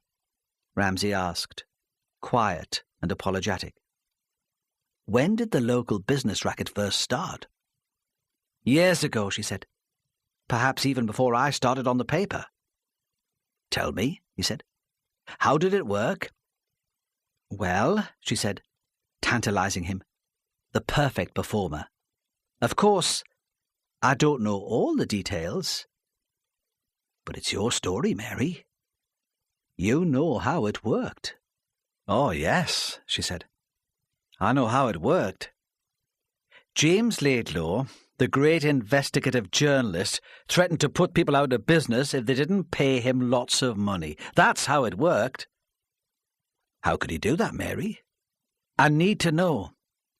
He snooped, she said. He was a bloody good reporter. He followed leads, listened to rumours. He found out all the things that people wanted to hide. And if they were clean as the driven snow, he started the rumours himself. What about evidence? Ramsay said. You'll need evidence for your story. There are some people willing to talk, Mary said. There's May Smith in the cottage hospital. She'll talk to you. May Smith, Ramsay said, although Hunter had been visiting her only hours before. Who's she, Mary? She's an old lady. She was a resident in the White Gates Old People's Home. She liked it there. She was happy. But the place had to close because James ran a campaign about it in the Express. Relatives of the old folks who lived there took them away because they thought everything you read in the papers is true. Why did he run the campaign, Mary? Because the matron refused to pay him protection money. Why didn't she go to the police? Would you have believed her? Mary demanded. After all the publicity there's been about the ill treatment of old people in nursing homes? Or would you have thought she was making the whole thing up to protect her business? Perhaps, Ramsay said. But we would have looked into the complaint, and you would have found nothing, she said. No witnesses, nothing. None of the other old people's homes in the area would admit to paying up in case the same thing happened to them. James Laidlaw was a powerful man, married to a Rutherford. They were frightened of him. They thought he was worth a fortune. She paused again, went to the window and looked down on the street. Someone did tell the police what James was doing, she said. Joe West, the county councillor. Do you remember him? But you were too busy investigating the allegations of fraud James was making in the Express to take any notice. Ramsay thought. He remembered Joe West, though he had not dealt with the investigation, and he could recall no connection in the case with the Express. It was something about fraudulent expenses claims for his council work. And he had had his house painted, Ramsay remembered, by council workmen using materials paid for by Northumberland County. In the end, they had decided not to prosecute. How many other councillors, after all, could claim total honesty if there were a major investigation? Joe West resigned, and they considered the matter at an end. What happened to him? Ramsay asked. He's great, she said. Really amazing. It's the best thing that ever happened to him. He's running a project for the homeless in Newcastle down by the river. But he hates James Laidlaw. He'll talk to you. And you should go to see the centre. It wasn't only the wealthy businessmen and powerful councillors in the area who had been blackmailed by Laidlaw, Ramsay thought. It must have become almost a habit. He had made the same threat to Tom Kerr about his brawl in the street with Charlie Elliott. Ramsay remembered his conversation with the choirmaster in the dimly lit room earlier that evening. I could never have gone into the church again, Tom Kerr had cried. Not with a story like that splashed all over the paper. How could people have any respect for me? So what did you do? Ramsay had asked. What do you think I did? I paid him, and I've been paying him ever since. Ramsay drew his thoughts back to the office and to the woman who sat with him. Now, Mary, he said, what has all this to do with Alice Parry? Don't you know? She cried, immensely pleased, because she thought she still had the power to surprise him. Do you mean you really haven't guessed? He did not answer directly. He had never enjoyed lying. It's your story, he said again. I want you to tell it. I want to know what Alice Parry said to you on the afternoon of her death. Oh, that, she said. That's almost irrelevant. All the same, he said, for completeness, out of interest, I want to know. We talked about Max, she said. We were having an affair. Yes, he said gently. He did not want to hurt her. He paused. Did you realize Stella Laidlaw was blackmailing him about it? She looked up sharply. No, she said. I hadn't realized even that she knew about us. She must have guessed. Blackmail must run in the family. Do you know where Max is? He asked. We need to find him, to tell him what's happened. Besides, his wife is very worried about him. No, she said. I haven't seen him since the night you took me in for questioning. She grinned briefly. He was there in the flat when the policeman came to fetch me. She paused. He'll be hiding, she said. Poor Max. You must have thought the note arranging to meet you at Brinkbonny was from Max, he said. And you went to meet him? Yes, she said. It looked like Max's writing. James must be an expert in forgery, too. She sat deflated and very sad. So he felt sorry for her. To cheer her up, he said, pleading, Tell me the rest of it, then. Tell me why James Laidlaw murdered Alice Parry. She brightened immediately. Henshaw had bought James off, she said. You must have worked that out. Ramsay remained impassive. He did not want to disappoint her and spoil her story. But he had worked it out. After the discussion with Tom Kerr, the explanation was inevitable. Henshaw hadn't bribed community activists, as Jack Robson had thought. He hadn't needed to. Any village event is considered entirely unimportant until it is reported in the local newspaper. The story gives it credibility. With James Laidlaw in his pocket, Henshaw could dictate the image the public received of his development, and of the developer, Ramsay thought, remembering the picture in the Express of Henshaw surrounded by adoring toddlers. Then he remembered the evening he had gone to the Laidlaw's house, and the interview being interrupted by an angry visitor. He realized now that the visitor was Colin Henshaw, furious because he thought Mary Raven's presence at the Brinkbonny meeting meant James Laidlaw would break their deal. Mary seemed encouraged by Ramsay's silence and continued. Henshaw wouldn't talk to me, but I think he started paying James after the first editorial about the Brinkbonny development. He had lots of other plans waiting to be approved by the planning department, and he wouldn't want bad publicity at this stage. Tell me, Mary, he said, exactly what do you think happened? He said it to humour her, because she needed to feel clever and in control after the assault in the sand dunes. Laidlaw had already admitted the whole thing to Hunter, but because she was lively and funny, he did not want the conversation to end. Mrs. Parry felt guilty about selling her land to Henshaw, Mary said, and after I'd spoken to her that afternoon, she decided to try to buy the field back. Of course, Henshaw refused to sell. There must have been an argument, and Henshaw told Alice about James. You can imagine him, can't you, blurting it out in the middle of the row? You won't get any support, you know, from that nephew of yours. I'm paying him off. You've no chance without the publicity of getting the support for your campaign. Then Alice, not wanting to believe it, but seeing in the end that it was probably true, poor Alice, how upset she must have been. James Laidlaw was waiting for her in the garden when she got back from the pub, Ramsay said, taking the initiative for the first time.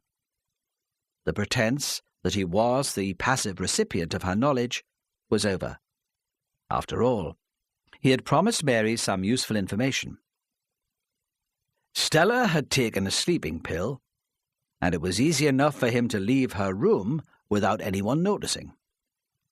He went out through the kitchen door. Max was watching television and didn't hear anything. He pictured James in the windy garden, with its smell of ivy and salt, in the black shadow of the tower, waiting for Alice, wondering what Henshaw had told her. Then she came back, angry and disappointed, threatening to expose him. He had killed her, stabbing her from behind with a knife he had taken from the kitchen as he had followed her into the house.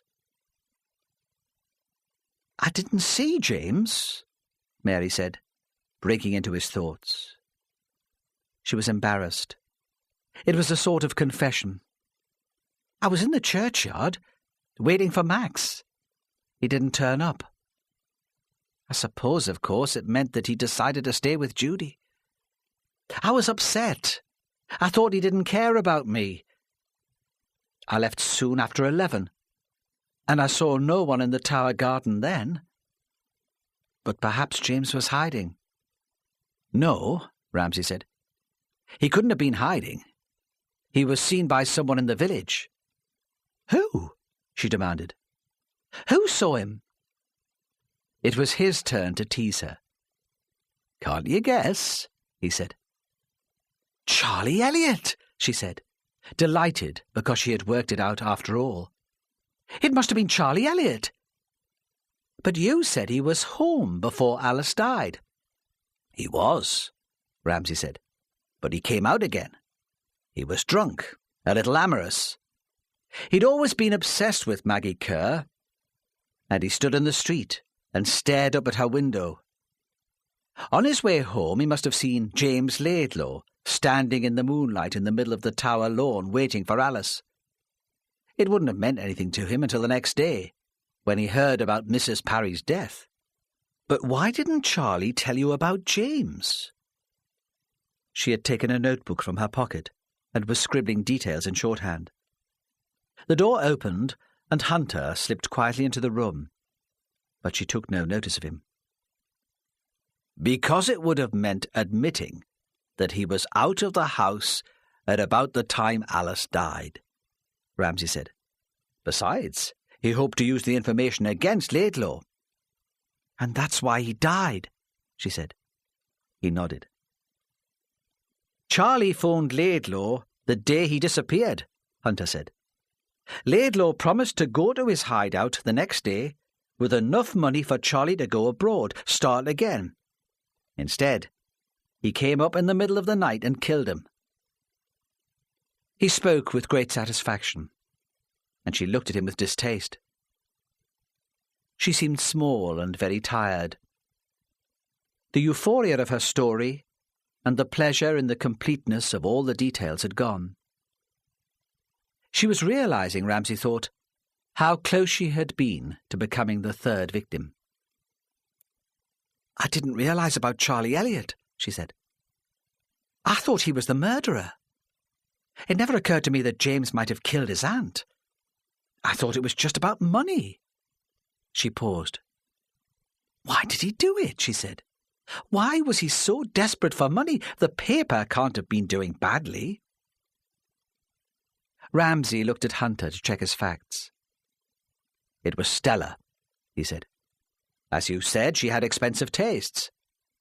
Everyone thought her father paid for that big house by the river. But he'd had nothing to do with her since she went into hospital. James was afraid of losing her. He thought if he gave her everything she wanted, he might keep her happy. "What will she do now?" Mary asked. Ramsay shook his head. "I don't know." But it wasn't Stella who concerned him. It was the child with the white hair and transparent skin, who had lost the only adults she could trust. He never knew that Caroline had realized almost from the beginning that her father had killed Alice Parry. Peter, sleepless with excitement, had seen his uncle on the lawn waiting. He had told Caroline because he told her everything, and he kept the secret because she had wanted him to. Yet though he never knew of her terrible responsibility, he considered her the real victim of the case. Ramsay heard from Mary again 2 months later. She phoned him at Otterbridge and offered to buy him lunch. "To celebrate," she said. "I've just got a job on the Journal." "I'm not surprised," he said. It had been impossible in the weeks after the Brinkbonny murder to escape Mary's picture in the press and articles of the local intrepid reporter finds solution to murder mystery. She'd even been on national television. "They're lucky to have you." "Let's go to the castle at Brinkbonny," she said. "You can pick me up at the flat. Then I can get drunk." So he gave her a lift to Brinkbonny. The sun was shining, and there was a mild westerly wind. In the streets where she lived, the blossom dropped from the trees like snow. In Brinkbonny, everything seemed much the same. As they drove down the Otterbridge Road, he looked into Gray's farmyard, but there was no rover in view. Perhaps it was discreetly parked in the tractor shed. The post office was still shut for lunch, and the same cars were for sale outside Kerr's garage. They stopped for a moment, outside the field where the houses were planned, but there were no bulldozers. The council had decided to appeal against the inspector's decision to the High Court, so building was delayed. In the castle they sat on the stage in the lounge bar and ordered steak. She drank beer and most of a bottle of overpriced red wine. She wore wide red dungarees and enormous earrings shaped like frogs. Halfway through the meal, when she was already loud and flushed, she put down her knife and fork. "Did you know that Max and Judy are moving into the tower?" she asked. And he realized that he was only there because there was no one else she could talk to about her secret love. "No," he said. "I didn't know." "He resigned from the health centre after the business with Stella and the prescription," she said. "They're planning to open the tower to the public. Run courses in local crafts, folk music. You know the sort of thing?" He nodded. "Have you seen Max?" he asked gently. "No," she said. "I thought he might have been in touch, but it's probably just as well this way." "Yes," he said. He could think of nothing more to say. "I'm moving to Newcastle at the weekend," she said in the end, that he preferred not to know. When he dropped her outside her flat, he thought she might ask him to go in for a drink, but she only waved like a child and beamed when he wished her good luck. He went home to the cottage in Heppelburn. In the woods in the Dean, there were bluebells and wood anemones, and the trees were green with new leaves. He made a pot of coffee, and the smell of it filled the house. He sat on the window-sill and thought that he should appreciate the view while it was still there. Then the telephone rang, and Hunter, at the other end, told him he was needed at work. You have been listening to Murder in My Backyard by Ann Cleeves. Read by Gordon Griffin.